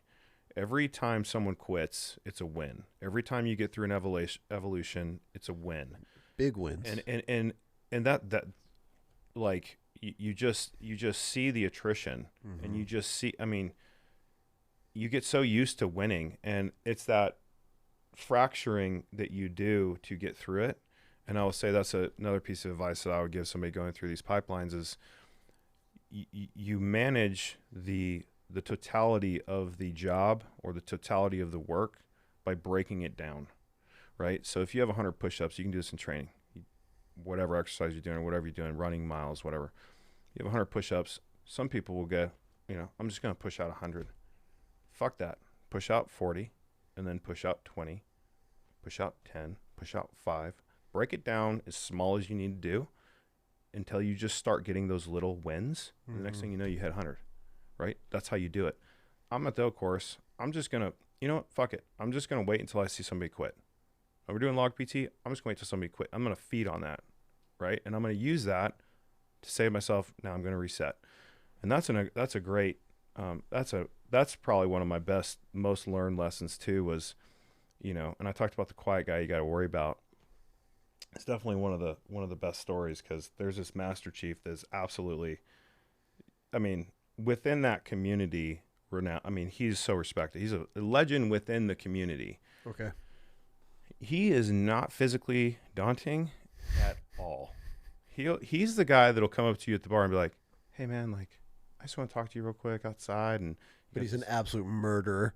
fuck yeah. Yeah. And you're just like, all right, nice person, like let's go talk. And he just sits us down, our class, and he's like, just want to. And his voice is not very. He's not like, hey, he's just like, hey guys, like, just want to give you guys a little advice, like, when you guys hit a wall, just mentally reset. Just reset. And so I tell people, I extend. That's not me talking. That's him. That's just me repeating that amazing advice that he gave me. So when I was in training, when I would see someone quit or I'd get through an evolution, I would take that win and I would just mentally reset and say, we're fresh. It's fresh. That shit sucked. That shit hurt, but I got a win and I reset. Yep. So yeah, so mentally just resetting, breaking things down like that, critically important. Obviously, isolating yourself and then learning how to just reset the mind when you get that win or you get through 10 push-ups or 5 push-ups or whatever it is. You're running 10 miles and maybe run 4, then maybe run 3, and then maybe run 2, and then maybe run 1, and now you've done 10, right? You've completed it. But you get used to that reward system of winning. And I think because I never quit, right? So I had that mindset still burned into my soul. Like I have to go I have to go win somewhere. And so I got out and, I really struggled because, I got so close, right? And I really wanted it more than anything, but now I needed to redirect that effort and redirect all of that pent up aggression because I'm very aggressive just naturally. Football, wrestling, like all the things that contact, like that's jumping off cliffs. Like I seek that and I enjoy it and I feed it. So now what the fuck am I gonna do? Right. So I get out and I'm like, well, I guess I can go to college. So I did that, went and got my degree and I went and got in entrepreneurship, which is serving me very well now in the brand. And, but yeah, for me, that's the advice because a lot of my friends are getting out right now, right? They're just at that point where they're retiring.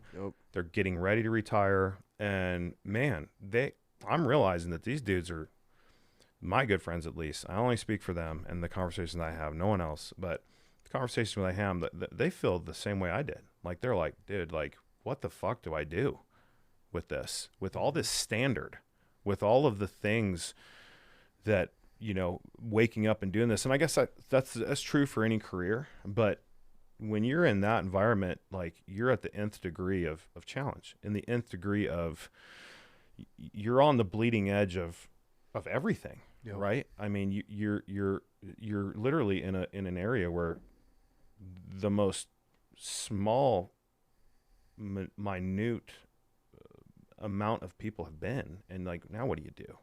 So for me, it's like, you have to have a target. I had a target. So I was like, all right, well, I'm going to get a degree. And like I said, like I clearly made my girlfriend, the girl I was dating, my girlfriend, and we ended up getting married, of course. And so obviously she's, amazing human being and for sticking through that with me. And yeah, she was certainly a comfort and a rock. Every weekend I'd go see her and be with her. But, so we get out, we're dating naturally and doing all those things. And again, like, that's how committed I was. Like, I literally did not make her my girlfriend until I was out of the military.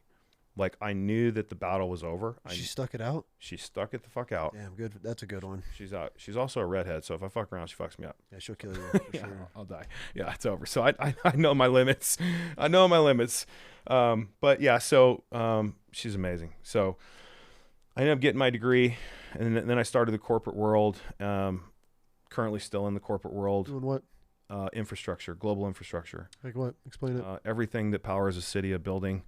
Manage sales teams, basically helping them understand how to work with end users, with contractors. And, I don't want to, go too far into that, but I'll just say, like, it's pretty technical, data center, data communications, distributed antenna systems, like switch gear, panel boards, all different variations of divisions of electrical stuff. So, all the different specifications that go into building data centers and powering cities and powering buildings and basically everything besides concrete and wood. We're gonna have to talk after this. Okay. Yeah, I might. Sure. Yeah. Okay. I'm Yeah. glad you brought that up. So, which leads me into the brand, right? It's like, Which is the brand is what? You've mentioned the brand several times. So You've not dropped a name. Yep. Well, this is about the experience, but it's Project Linear. Okay. That's our handle. That's our website. Can I open this? Yes, sir. There's something very special in there for you. Something that no one's even seen. No one even knows it's coming. Really? Yes, sir. Well, good. And it is. So there's obviously some articles in there from our brand, and our brand specializes in performance activewear for men currently, and we iterate and develop all of our gear with athletes who are military, law enforcement, first responder, team guys.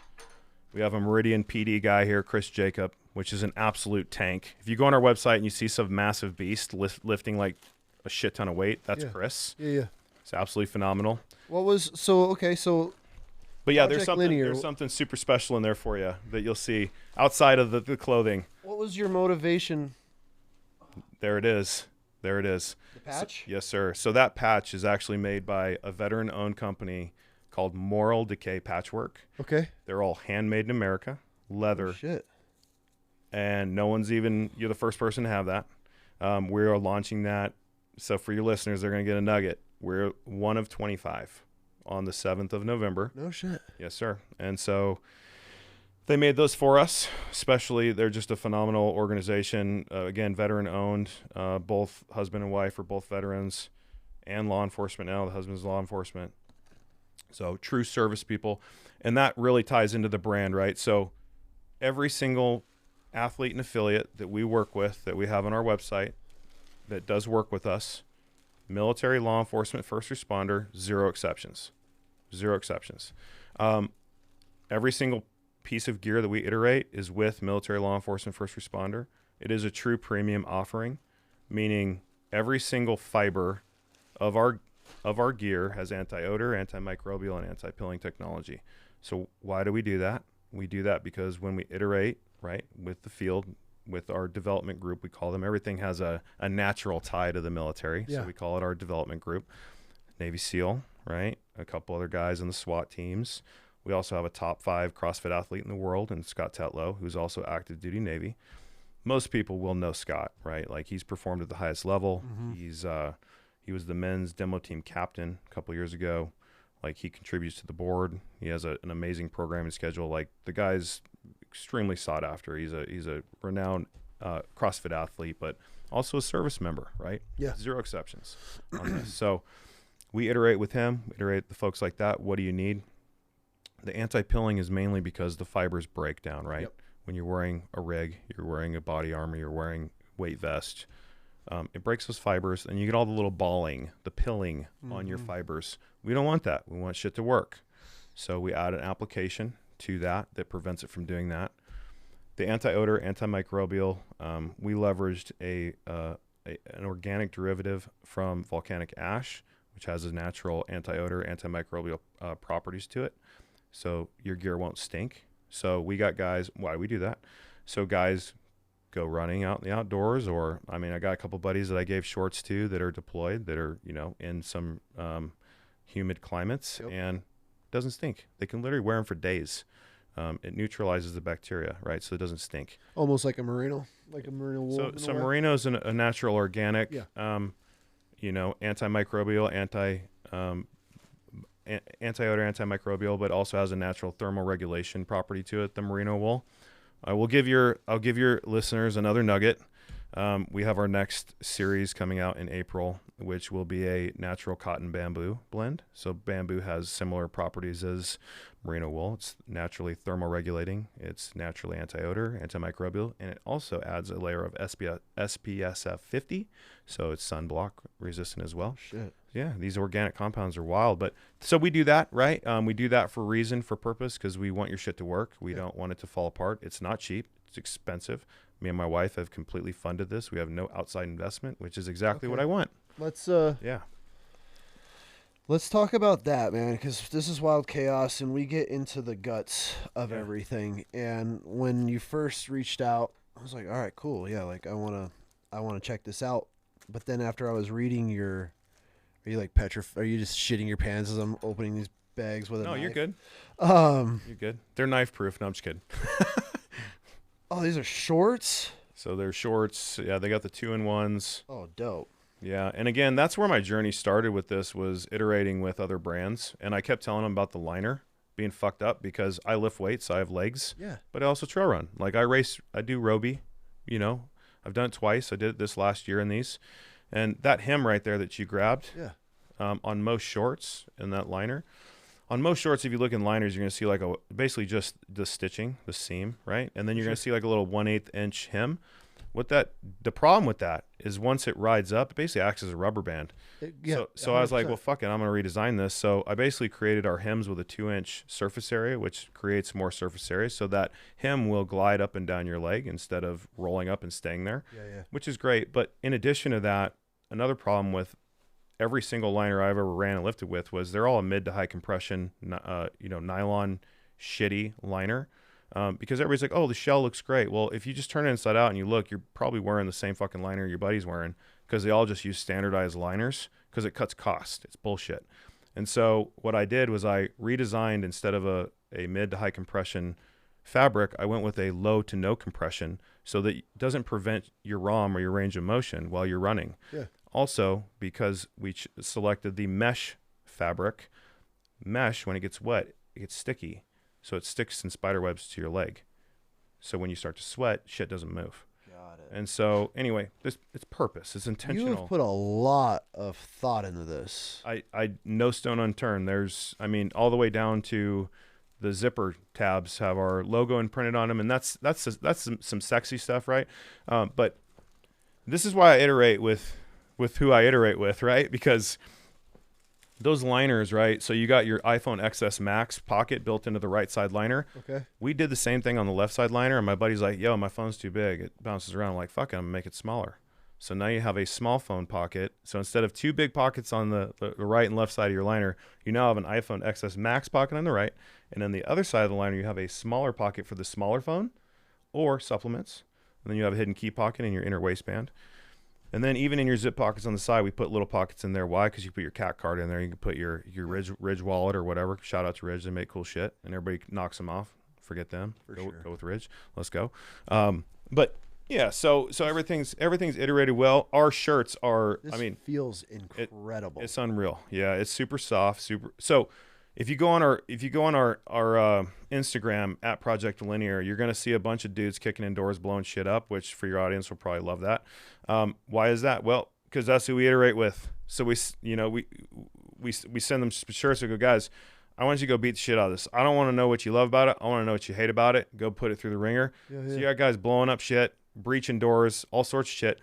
Even the seams that we put in our shirts, where we put them, are there for a reason. We don't put them down your collarbone, because if you're wearing a kit or you're wearing a rig, you get fucking chafing on your traps. Do you think anybody at any of these big brands give a shit about you when you're wearing your rig? We're not making it. No, they don't. No. And if they're turning, anyway, I don't want to knock on them. I'm just saying we're doing things differently. We're doing them intentionally. Everything we do is intentional. Yeah. Everything has a purpose. Everything has a reason. Our tank tops, right? Even your waistband, right? It's not a standard waistband. The waistband is 1.75 inches, which is at least a half an inch taller than your standard waistband. Why? Because we don't want it to roll. We want it to stay put. And so we did it that way. Why are your draw cords on the inside? Because you don't want your shit hanging out, dangling everywhere. You can tuck them in. You can be streamlined. So again, it's that attention to detail and that standard that is burned into my soul that will never leave, where I'm able to direct that energy and put my wins in something that's tangible. And that's what I did with the brand. And so, if you look on the tear tag, it'll basically say, it'll say workout, wash cold, hang dry, repeat, right? Like the tear tag, right? And then we also have a workout on there, but like everything is intentional. Everything is purposeful. But yeah, even the seams to where they are, right? I mean, We're trying to challenge people. You open the bag, but there's actually a workout on the bag. What does that signify? Why do you have a workout on your bag? I do that because when you get our shit, I want you to understand that there is a standard. I expect you to work out in this. Not that you'd have to listen to me. I'm just saying, like, I'm not just sending you a bag that is just holding your gear. Like, I want to challenge you. I want you to see a challenge before you even touch the item. Yeah. Even if you don't buy my shit, like, go do the workout, right? The workout was specific. It was designed for a reason. It's basically a way to test yourself. It was so funny. My buddy and I started doing this basically here in Boise, where we're like, oh, tank tops, bro. Oh, yeah. I'm in my tank top era right now. I got you, brother. I've had some people that are like, I hate tank tops. Like, this is a bro tank. Like, those people suck. We've converted them. So we do a slight drop neck in the tank. So when you hold it up, it won't just be some standard bullshit like drop. We actually did a little bit of a drop neck. Why do you do that? Because when you're doing overhead movements, it doesn't bunch, and you get greater range of motion with your arm swing. Well, why is your tank like a half an inch longer or an inch longer than everybody else's? Because I don't want a fucking belly shirt when I'm lifting my barbell over my head. You right? Finally. So anyway, man, I don't know. It's almost like That's my problem. I go through. I lift my arms up, my shirt, my belly. No, there you go, brother. That's I got awesome. you. This is great idea. Are the workouts all different? Or is It's all the same workout, and just from a on that. From a production standpoint, it's just a cost, right? No, and we're self-funded, but the workout, it was less about the quantity of the workouts, right? It was the quality of, like, that workout is a 4-time workout. It's a functionally sound workout. Like, you're deadlifting, you're running, you're jumping, you're pushing, you're pulling. Those are literally the functions you want to do. And so, like, my training mindset, like how I train, right? I run a lot. Yes. I do a lot of endurance, but I also lift weight. My whole like mentality is, if you're out in the middle of nowhere and your buddy gets fucked up, are you gonna be able to save his life? Mm-hmm. Can you carry him to safety? Can you get yourself out to safety? Have you seen the trend going around right now with moms? Mm-mm. If you could just grab your kid and run, like, just pick your kid up and run with them. Is that drive from California? No. Yeah. Sorry. But there's like this trend going around right now, and all these moms are kind of mad about it because they're realizing they can't pick their kid up and run. But you look at it and it's, so you just saying that, can you pick a buddy up? Yeah, okay, cool. Is your boy kitted out? How big? Yeah. But I mean, you just break that down to a normal everyday woman or husband. I mean, dude, I know some guys where I'm like, soft. You had, soft's the word. I wouldn't even categorize them as soft, but I'm like, bro, you got kids. You're getting eliminated in nature. Darwin is gonna catch you. Gonna get you. But it's like, man, you're a father. Like, we that's where I'm at. That's important. Yeah, that mindset of, I mean, look, I'm not saying that you have to train like you got to save somebody's life. Like, that's how I like to train and position, my objectives. If just think about like your mental well-being and what you're able to accomplish. I always tell people, like, if you want a good idea, or if you want to be creative, or you want some intellectual dialect with yourself, go for a long fucking run, and don't do a loop. Do an out and back. Why do you do an out and back? Be intentional. If I do loops, you can quit anytime. If you go out and back, you got to fucking come back. Yeah. Right? That's exactly what I tell people when they're like, hey, how do I train for running? And I go, do out and back. Don't run to it, run your ass back. That's right.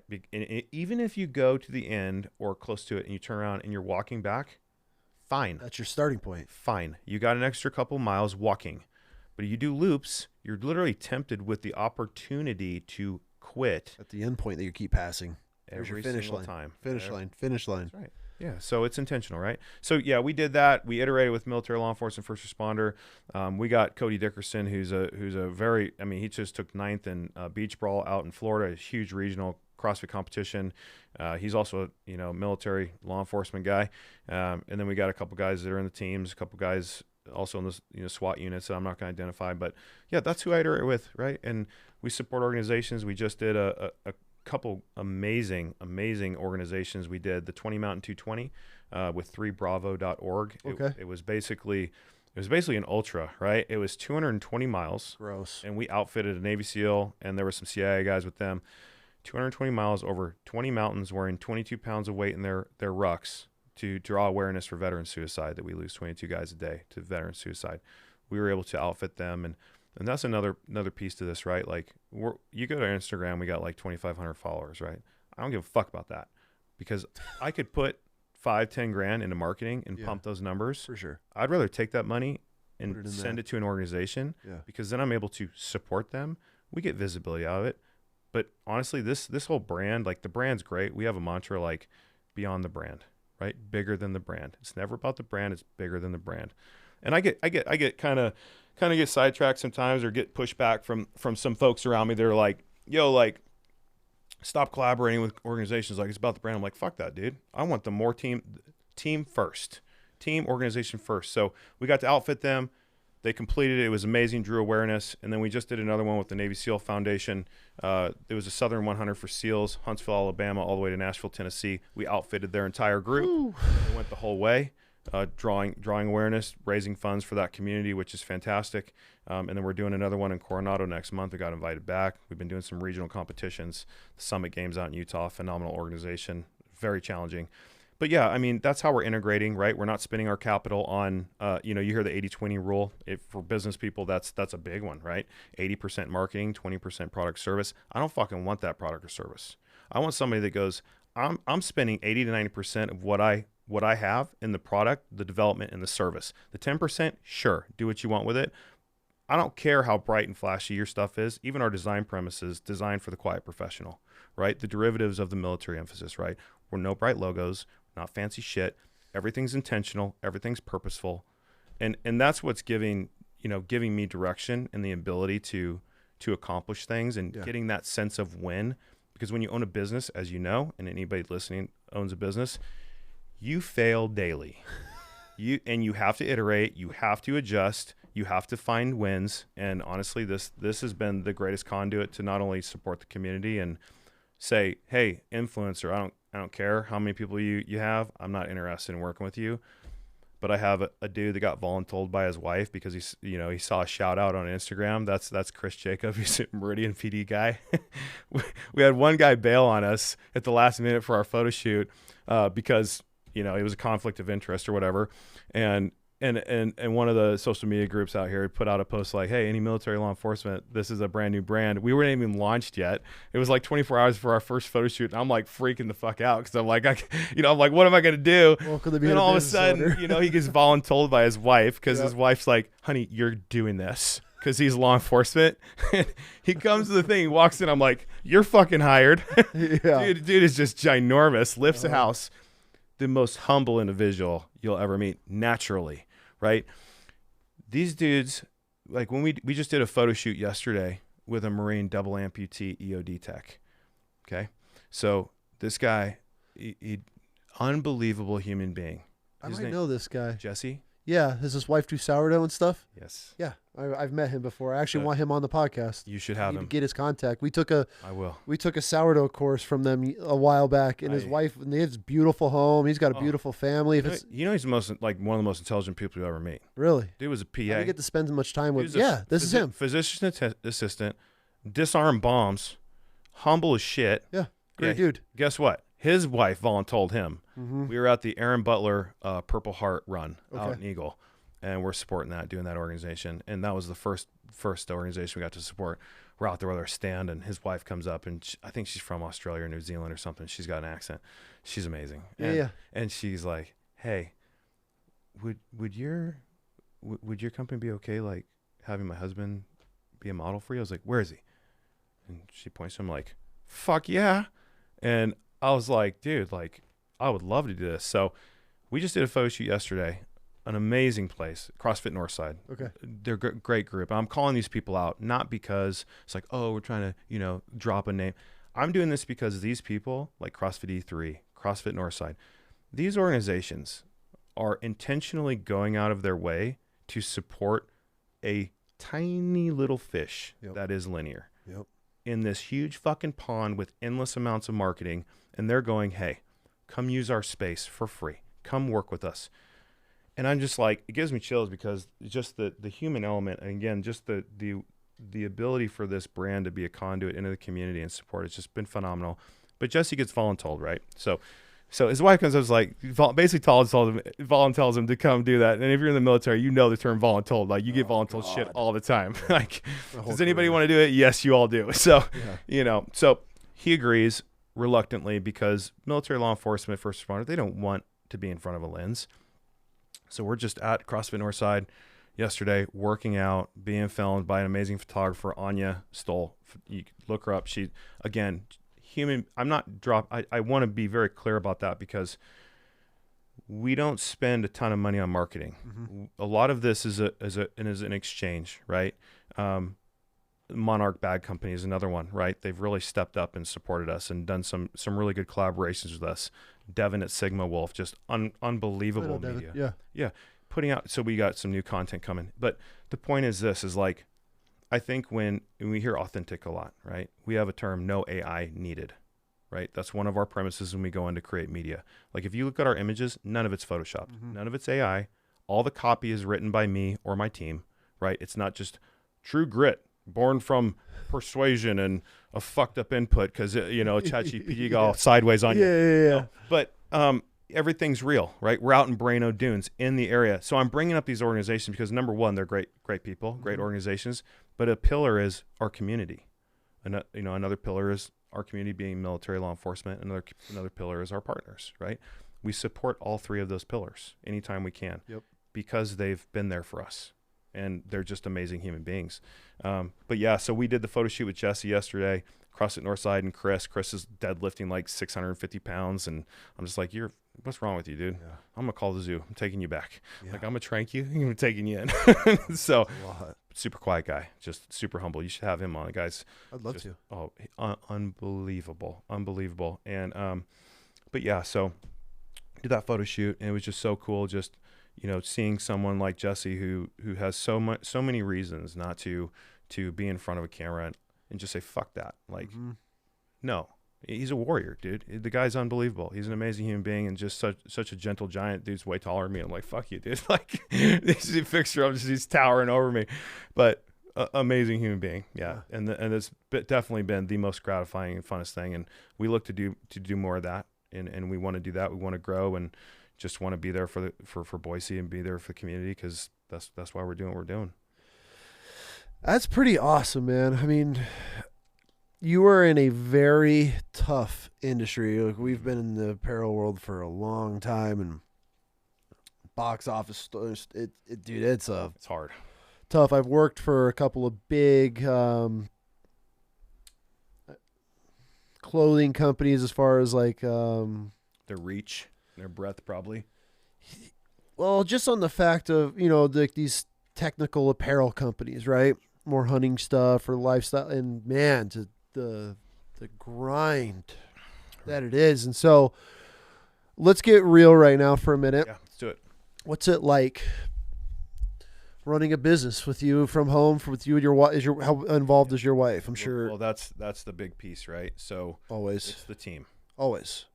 What's the toll? Because I mean, you got a great brand. You got, obviously you're making a way here in the Valley. Yeah. Great. Everybody can see that. What is it? Because I'm asking these questions because, dude, I know you've been there. Yeah. And nobody talks about it. And I feel this is the best way to get people to connect to your brand is to know who you are and what it takes. Because, cool, we look at Under Armour, but we don't know. Nobody knows who Kip is, who started that shit in his garage, or Bear starting it in his garage. Amazing. We're gonna get his story at the end of the week. But like guys like that, like that's what matters to me as a consumer. Like when I'm gonna see this logo. Yeah. Your logo here. Yep, which is great. Talk about why you picked this logo because it's important. It has a meaning. I hope it does. Important. And so okay, let's start. Well, I guess we'll get to the logo, but yeah. What's it like, man? Like I said, it's a daily failure, right? Yep. And it's a daily. You have to be creative. You have to be able to pivot. You have to. This all is derived from caring, right? If you're doing something that you don't care about, like I started. It's so funny how many things that I've been able to be successful at, Hell Week and all the other things, by just being pissed off. Yeah. Like I'm pissed off. I want to fight. Like you're gonna have to kill me. I was pissed off with the clothes. I was pissed off because I wasn't getting what I wanted, and nobody seemed to give a shit. And so Why weren't you getting what you wanted? because I was providing feedback. I was literally on phones with people at these organizations, these brands, because I'm trialing their gear, giving them iterations and feedback, doing what my guys in the field do for us. Mm-hmm. And I literally keep giving them the same fucking response, and they just look at me like I'm an idiot. Mm-hmm. Because apparently people that run don't have legs. And so I'm like, okay, well, there's a market for it, and that market is me. If you like the gear, cool. If you don't, cool. Like, there's other shit for you. In fact, that's literally our slogan, is for the few. It's not for everybody. Yeah. And I'm okay with that. Yeah. I didn't make this for everybody. If I did, I would have put a flashy color on it, you know, and just pumped a shit ton of marketing. Yeah. I'm doing this because I wanted to be satisfied. And that's it. The two lines are completely indicative of my experience of the military. 2 is 1, 1 is none, right? 2 lines, team, always having a dive buddy. It's a team focus. We have a mantra that we only say amongst ourselves in the team when we're dialoguing, and we, you know, naturally as a business dynamic, you know, we'll end it with one team, because no matter what we say before that, whether we're arguing, because businesses are like family. Mm-hmm. And when I talk about my team, I'm talking about my wife, who's extremely intelligent, operationally, strategically, just scheduling, like all of the things. She's unbelievable. Mm-hmm. The machine does not run without her. Managing the finances, doing those things. Aaron, who is a wizard with design. If you see something sexy, anything sexy that has to do with the design, including that beautiful logo you're holding, it's his doing. It's him. And when I try to design, I get put in the penalty box, and I'm okay with that, because nobody's above anyone in our group.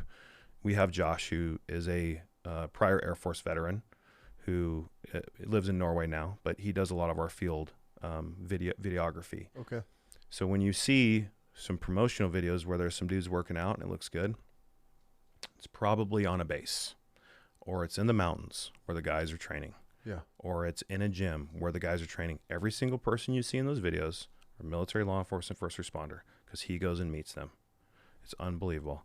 But yeah, what it's like, it's very challenging, but honestly, you're winning every day because you're dealing with the challenges, and you have to overcome. And 2, it's important, right? If you're doing something that's important to you, that has meaning, like the 2 lines I talked about it, team first, right? 2 is 1, 1 is none, always having a team. It's also just psychologically about the 2 lines. One is they're parallel, but they're not quite aligned. Why is that? Because one line is who you used to be. Another line is who you've evolved to be. Mm-hmm. You're always progressing, forward progression. You're always moving forward. That's why it's straight. That's why it's linear. It's linear. You're moving in a linear direction, in a forward direction, always improving. And it's also fairly dynamic, right? It looks like it's moving quickly. So there's speed involved there. But yeah, I mean, everything's important. So the brand is easy. The challenges are easy. And also coming out of a furnace that is, you know, a Bud's pipeline, right? And yeah, I didn't finish, and that's okay, right? Like, I never quit, but you know, I didn't get the ultimate prize of getting to do the job. You know, these things are much easier. The challenging part is doing something like this with the financial strain. We take 0 outside investment, right? So have you made it work so far? I mean, obviously you have, because we've leveraged every asset we own. Really? What do you have to do? So for the first 2 years when we knew this was coming, right, we iterated for about 2 years intentionally. We did that because we wanted to refine the product. We wanted to know the industry. I come from infrastructure, so I deal globally with all sorts of things and challenges, and it's a very technical field, but I knew that we need to make it right, because if you are a small family-owned business and you're trying to do something like this, you better shoot a straight arrow. So we took our time. During those 2 years, I was trading stock. Okay. And so we did okay. We were able to basically pay cash for our first round. Our second round, we're leveraging assets, right? Which is what we're in second round of production right now. It's coming out in spring. It's going to expand the breadth. And this is, again, your listeners are getting everything from us. But that's good, because I guess I want less the surprise of dropping things And I would rather have more sharing. Like, we are a small business. We have no outside investment. If you like our product, share it, wear it. Like, that's what we want. If you hate it, fucking tell me. Send it back. I'll give you your money. I don't care. But tell me why you don't like it so that I can fix it for the next person. And maybe you can come back and give it another shot. Like, you're not going to offend me. That's actually another mantra when we're iterating. When I send the guys the gear, I go, I don't care what you like about it. Tell me what you hate about it. It's literally what I do. That's how it should be. And so, but you know, that's not really how it is generally. No. I mean, we're you know, it's high performance wear, right? Like, I want people to be better in the gear. I want them to perform better. I want them to not worry about where their keys are when they're running, right? If you're going on a trail run, you lose your keys, you're fucked. Especially if you're doing it out and back. Uh-oh. Someone has lost her keys to my truck before. Well, it's a touchy subject. We want to go on that one. Uh-oh. My bad. She could have probably used the pocket there too. Sorry. But yeah, I mean, like, it's performance made for a reason, right? But so here's a question for you for the massive civilian side, because I've worked for some, you know, veteran brands. I've helped grow some and do things. A lot of questions that we get is, man, I'm not a vet. I feel like I shouldn't be rocking this gear. That's a good point. Yeah. So how do we overcome that? Or yeah, I mean, how should we make them feel? Yeah. So it's like, I mean, dude, I would, civilian or not, this is great gear and it feels incredible and I can't wait to wear it. Honestly, I would say, I don't know if you should necessarily have that perspective, and I'm not saying that, you know, forcing this perspective on you, but I would just say our intention is not to solely, our intention to support the community by way of military, law enforcement, first responder. It's not because I want to exclude. It's because I want to give back to the community that serves. Yeah. That's just my way. And if they, and I also don't want to turn this tables and be like, oh, give us the money because you're supporting a veteran. That's not what this is about. What this is about is us iterating with those who are at literally the peak performance. I mean, I don't know anybody who I could have a conversation with and be like, are you a better athlete than a SEAL? Are you? And they'd be like, well, maybe, you know, yeah, all the time, you know. No, they'd be like, they have high fucking standards. Yep. They perform extremely well, right? If it's good enough for them, I hope that it would be good enough for you. I'm going to the circle that I know of the highest performing individuals that I've ever encountered. Yep. And I'm saying, help me make this product the best it can be so that we can share it with everyone. Awesome. That is the perspective I would hope that they would see. And that just know that, you know, get involved, right? Civilian or not, like, we have tremendous amount of people that come in and be like, how can I help? Yeah. How can I help? How can I support you? How can I support the group? And it's like, just go and ask the community. Go ask Mission 43. Yep. Go volunteer. Go do those things. Yep. We need you at events. The Purple Heart Run, right? Aaron Butler, like, go volunteer. Go out and support. I promise you that those veterans are admiring your sacrifice for this community. It's just like, I don't spend the money on us. Go support the community. Go get out there and do it. Right. Yep. That's what I would say. Yeah. And I ask that because it always, every time when I was working for previous companies, they'd be like, well, I'm not a vet though. And I gotta have buddies be like, yo, hey, here's a code. Go order whatever you want.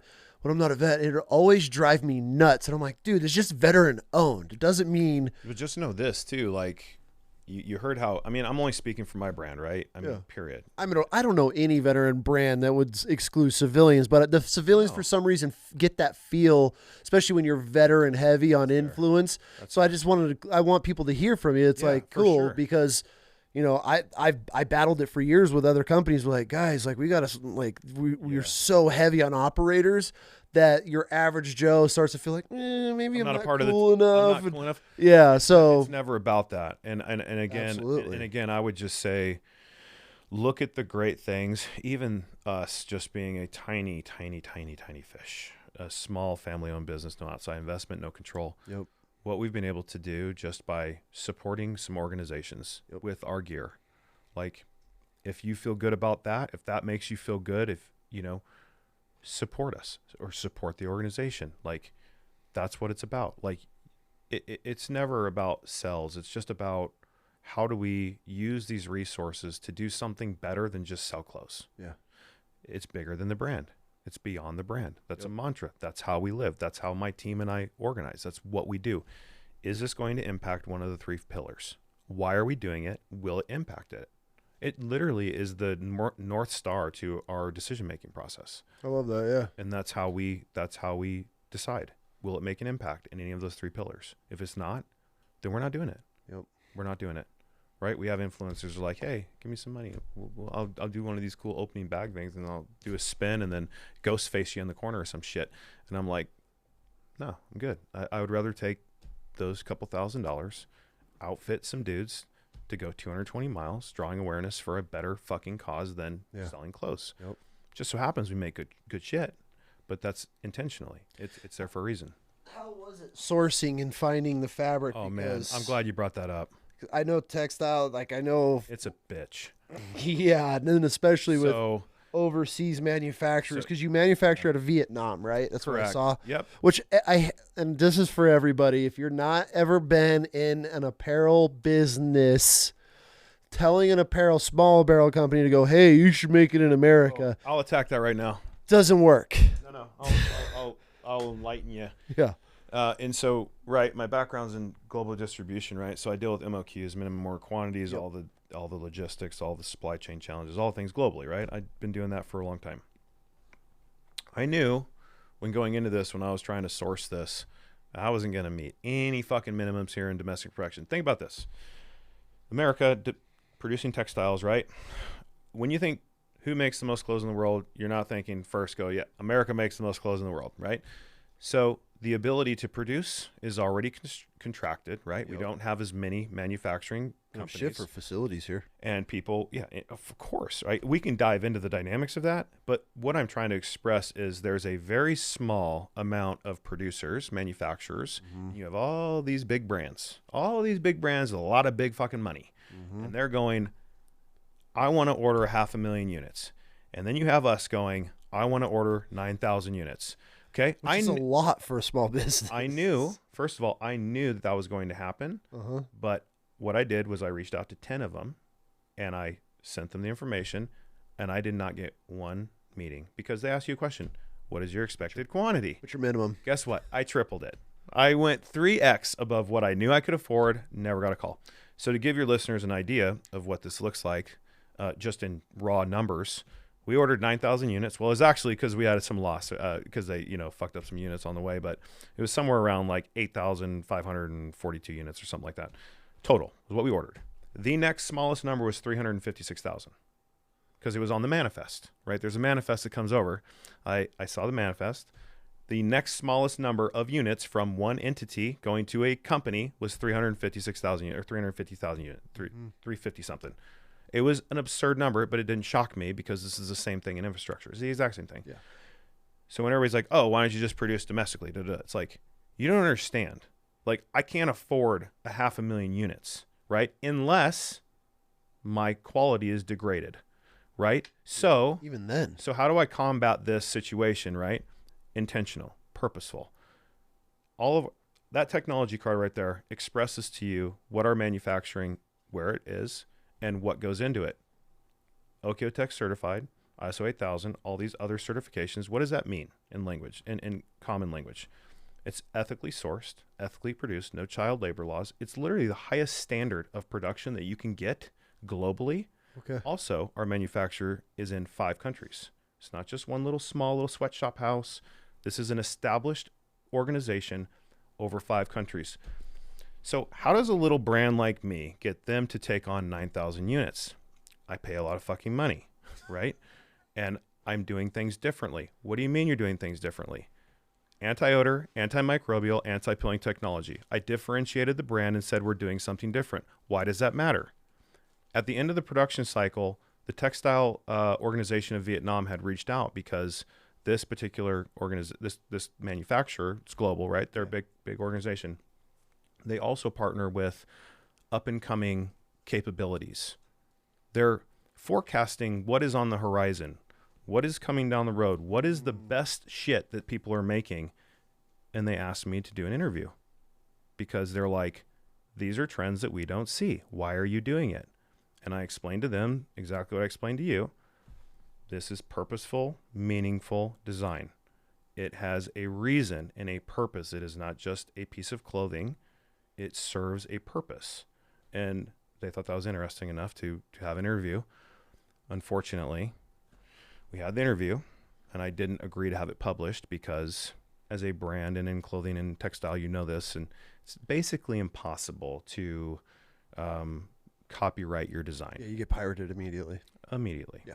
Especially from China. As soon as they find anything that's working, I mean, they own it. So I had to strategically have the call, but strategically decline to have it published because once it gets published, it'd be, hey, this is a microphone. This is what this company's doing. I get squashed. Oh, yeah. You don't So our footing, the only beachhead that we have is literally our technology. It's our fabric. That's what makes it different. And also the iteration, the design, and why we're doing this. You have a lot. I mean, I didn't cut any corners. You didn't cut any corners because, I mean, packaging this bag right here, fuck, dude, you're talking. Yeah, that's 25, 50 cents right there, depending on minimums. It's not cheap. Hang tags, I mean, that's another. Well, you should see the new hang tags. I mean, so Aaron, he's officially our brand and design guy. Dude has like 20 years of corporate design experience, like big agency shit. Yeah.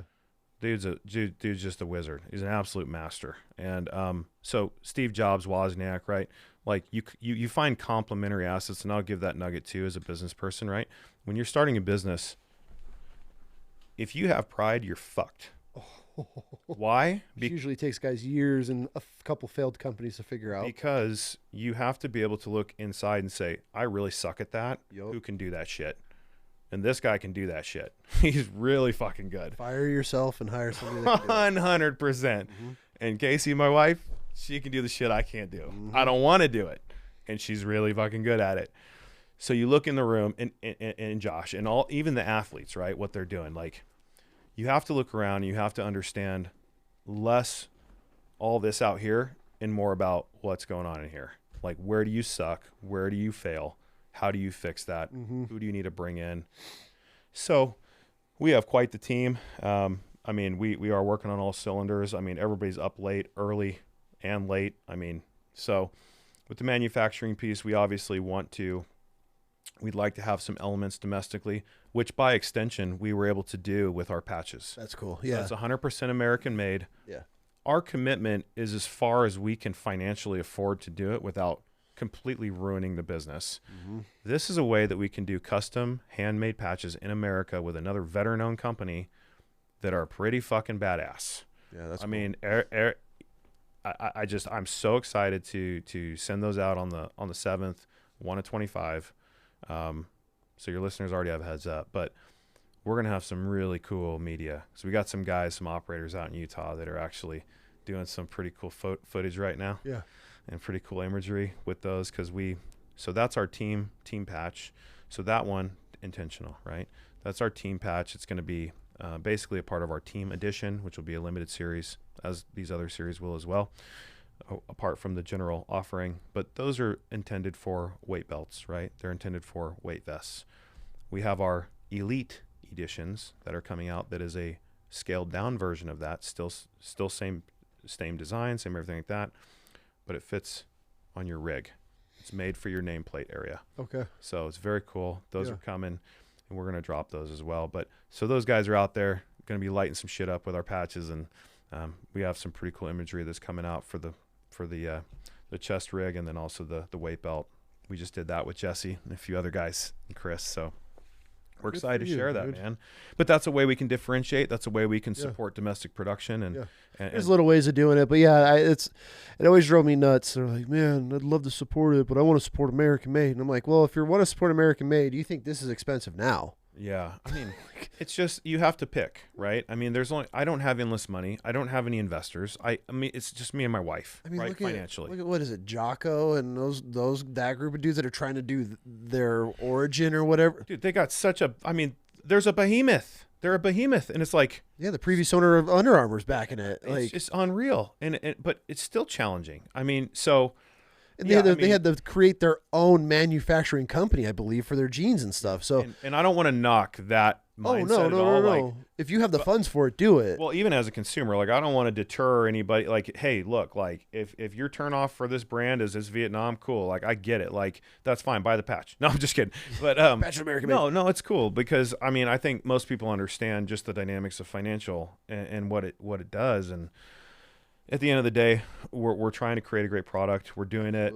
We just had 2 podiums. We actually had 3 podiums last weekend at the Mountain West Fitness Championships. We had a first place, second place team literally in our gear, and then another podium they were on second place. So we're literally, half of the podium is made up of our shit. That's cool. And I'm like, this is fucking cool. Have you about God, what are those?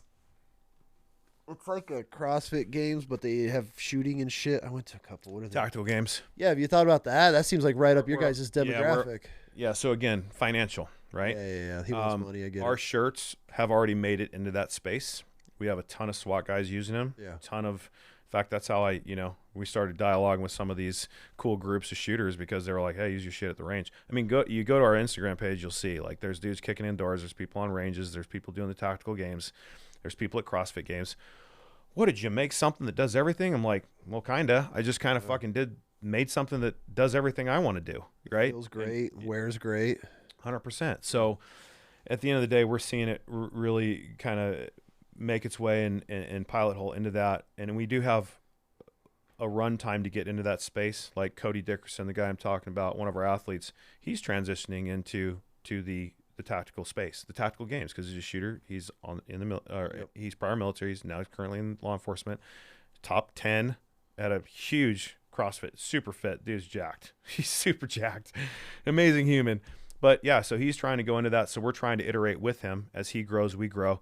So yeah, I would say probably if I was to put a guess on it, I'd say 18 months we'll probably have a design for the true competitive tactical arena. But our shirts are already there. Our shirts are in that arena. They're lightweight. They're like a 143 GSM, which is almost an ultra lightweight. And all the things that it's made for, body armor and kits. So yeah, it's definitely made its way there already. Damn, dude. This is awesome. Yeah, brother. This was good. We unpacked a lot. That's how we do it, man. Dude, that was and then I've obviously have a little cool swag experience in this world, so it's interesting to see because especially the young fish coming into the big pond. There's some fucking sharks and piranhas in that motherfucker, but yeah, there's sharks and piranhas in every industry, everywhere. Yeah. especially in infrastructure.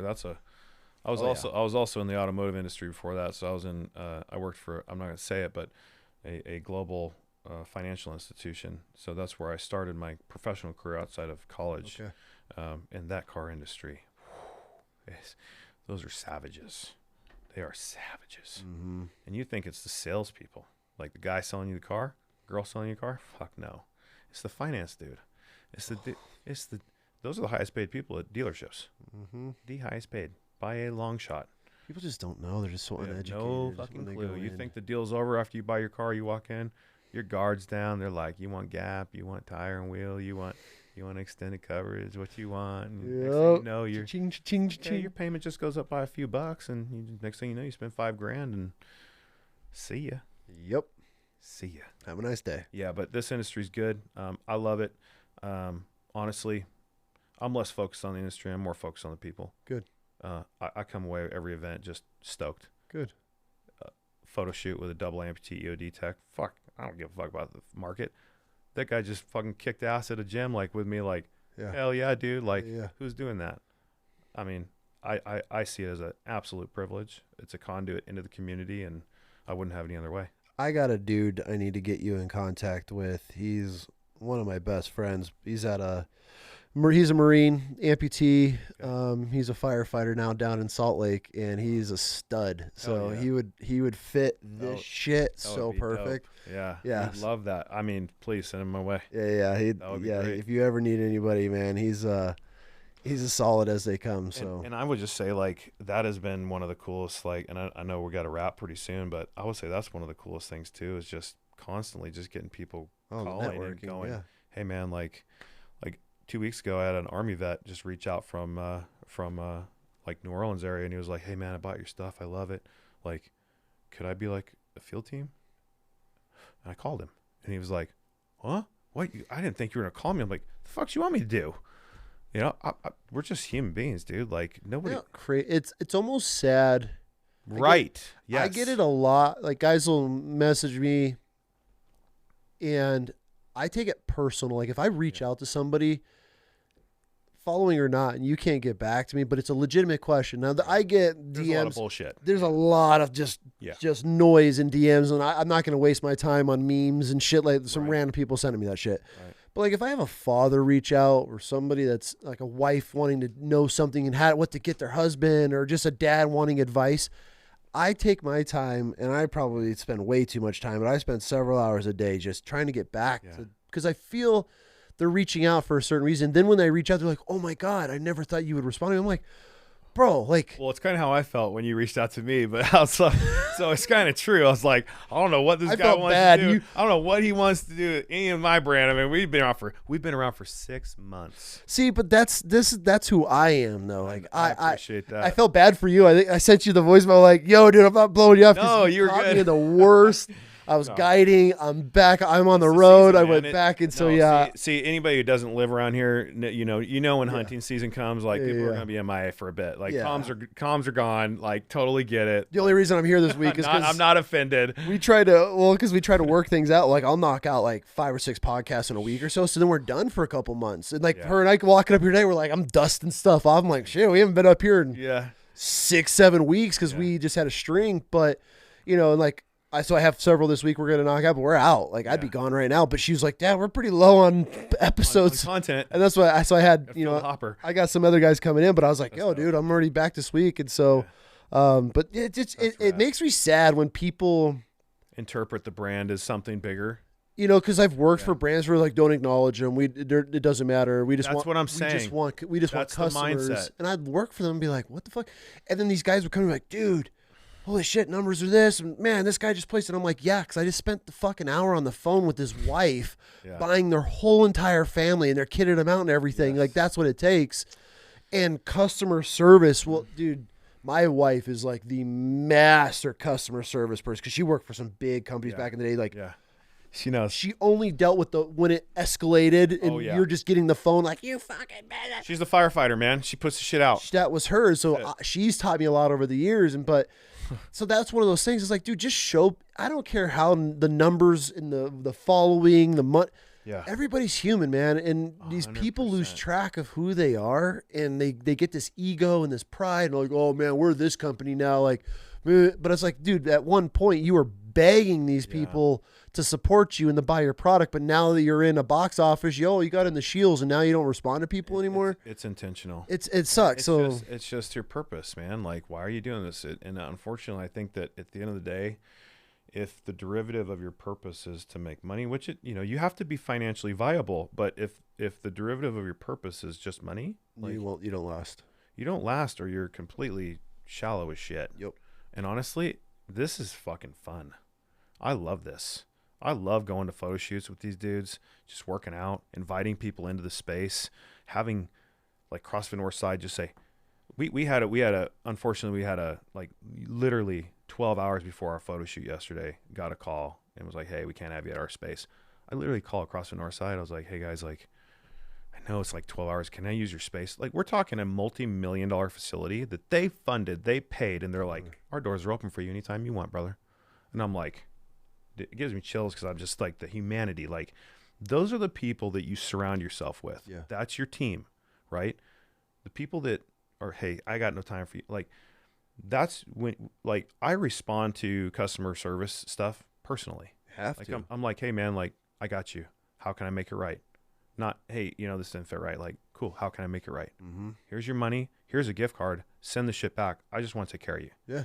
Right. That'll get you so far, man. But it takes care of them, right? It feels good to serve. Mm-hmm. It feels good. And I love it. I love this. I love the career. I love the ability to do this. And obviously being creative is just in my blood, and just surrounding myself with like-minded individuals that, come from service and just have that heart to do it is really, it's amazing. Yep. I wouldn't have it any other way, man. It's challenging shit though. Super challenging. Yeah, the fact that you're like, I love this. I'm like, give it time. Yeah. You just wait. It's like a hot sauce. We're gonna have a follow-up episode next year. You're like, oh, bro, shit. Hey man, you're gonna be gray-haired. I'm selling cars, you know. So I'm just kidding. Got my real estate license. Oh shit. You know? We're about to go into that market, dude. Interest rates dropping, shit flying off the shelf. Here we go. Yeah. Well, bro, I appreciate the conversation, man. It's cool to just, you know, I wanted to get your feel of like who you were. Obviously, you know, had some mindsets of being a SEAL, and obviously with due to injuries that got cut short, and then being a SEAL trainee. Correction. Yep, I just got to be clear. I Yeah, don't want yeah, anybody no, catch this I clip know. and be like, "Yo, I'm gonna get him." Especially that community. Oh my No. God, you just fart in the wrong direction. You're getting crucified. But And you should. 100%, everybody should. And so that's why I wanted to see what it's like, because there's a lot of people out there that not even just never reach their only goal. If it's SEAL, if it's corporate world, if it's being a teacher, whatever it may be, things change all the time. And so what I love is how dudes pivot. 100%. That's, to me, those are the stories like that. That's where I want to, like, because you always hear like, oh, I started this brand and blah, blah, blah, blah, blah. Now I'm worth like 20 million. It's like, all right, cool. But like, they don't talk about, dude, I put everything, all of my chips were on becoming a SEAL. I get injured during training. Fucking can't do anything anymore. Now where's my life here? I got to go corporate. Hey, I might not be satisfied here. I'm wearing this gear and it sucks, and I want to build the best thing that I can possibly put on my body. Yeah. And then this is where it leads to is these types of conversations and building a brand. Yeah. And doing this. I mean, I never would have met you probably. No. And it's been such a honestly just a great opportunity. We feel privileged. My team feels privileged. I mean, I can't tell you how many people are like, "Oh my God, listen to that podcast." Like, That's dope. dope. You're going on that podcast. Like, his shit's on all the gun stores I go to. All of them listen to him. Fuck yeah, dude. That's exactly what I said. I thought I was crazy, dude. I was like, I'm gonna tell him. And I was just like, well, I mean, we just feel we feel the same way that we feel when places open their doors to us. We feel the same way when an EOD Marine tech walks up, his wife comes up and says, we have my husband come model for you, right? And I go, he's not a model, he's an athlete. Make that really fucking clear. Yep. Like when we work out, we just work out, and there's somebody there taking pictures, and we're not sitting in front of a fucking green screen doing that shit.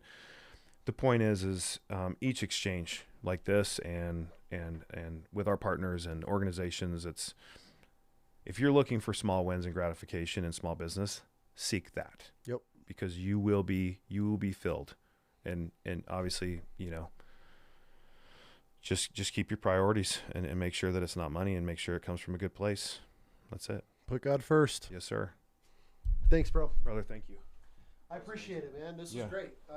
I love watching the new stuff, the new companies,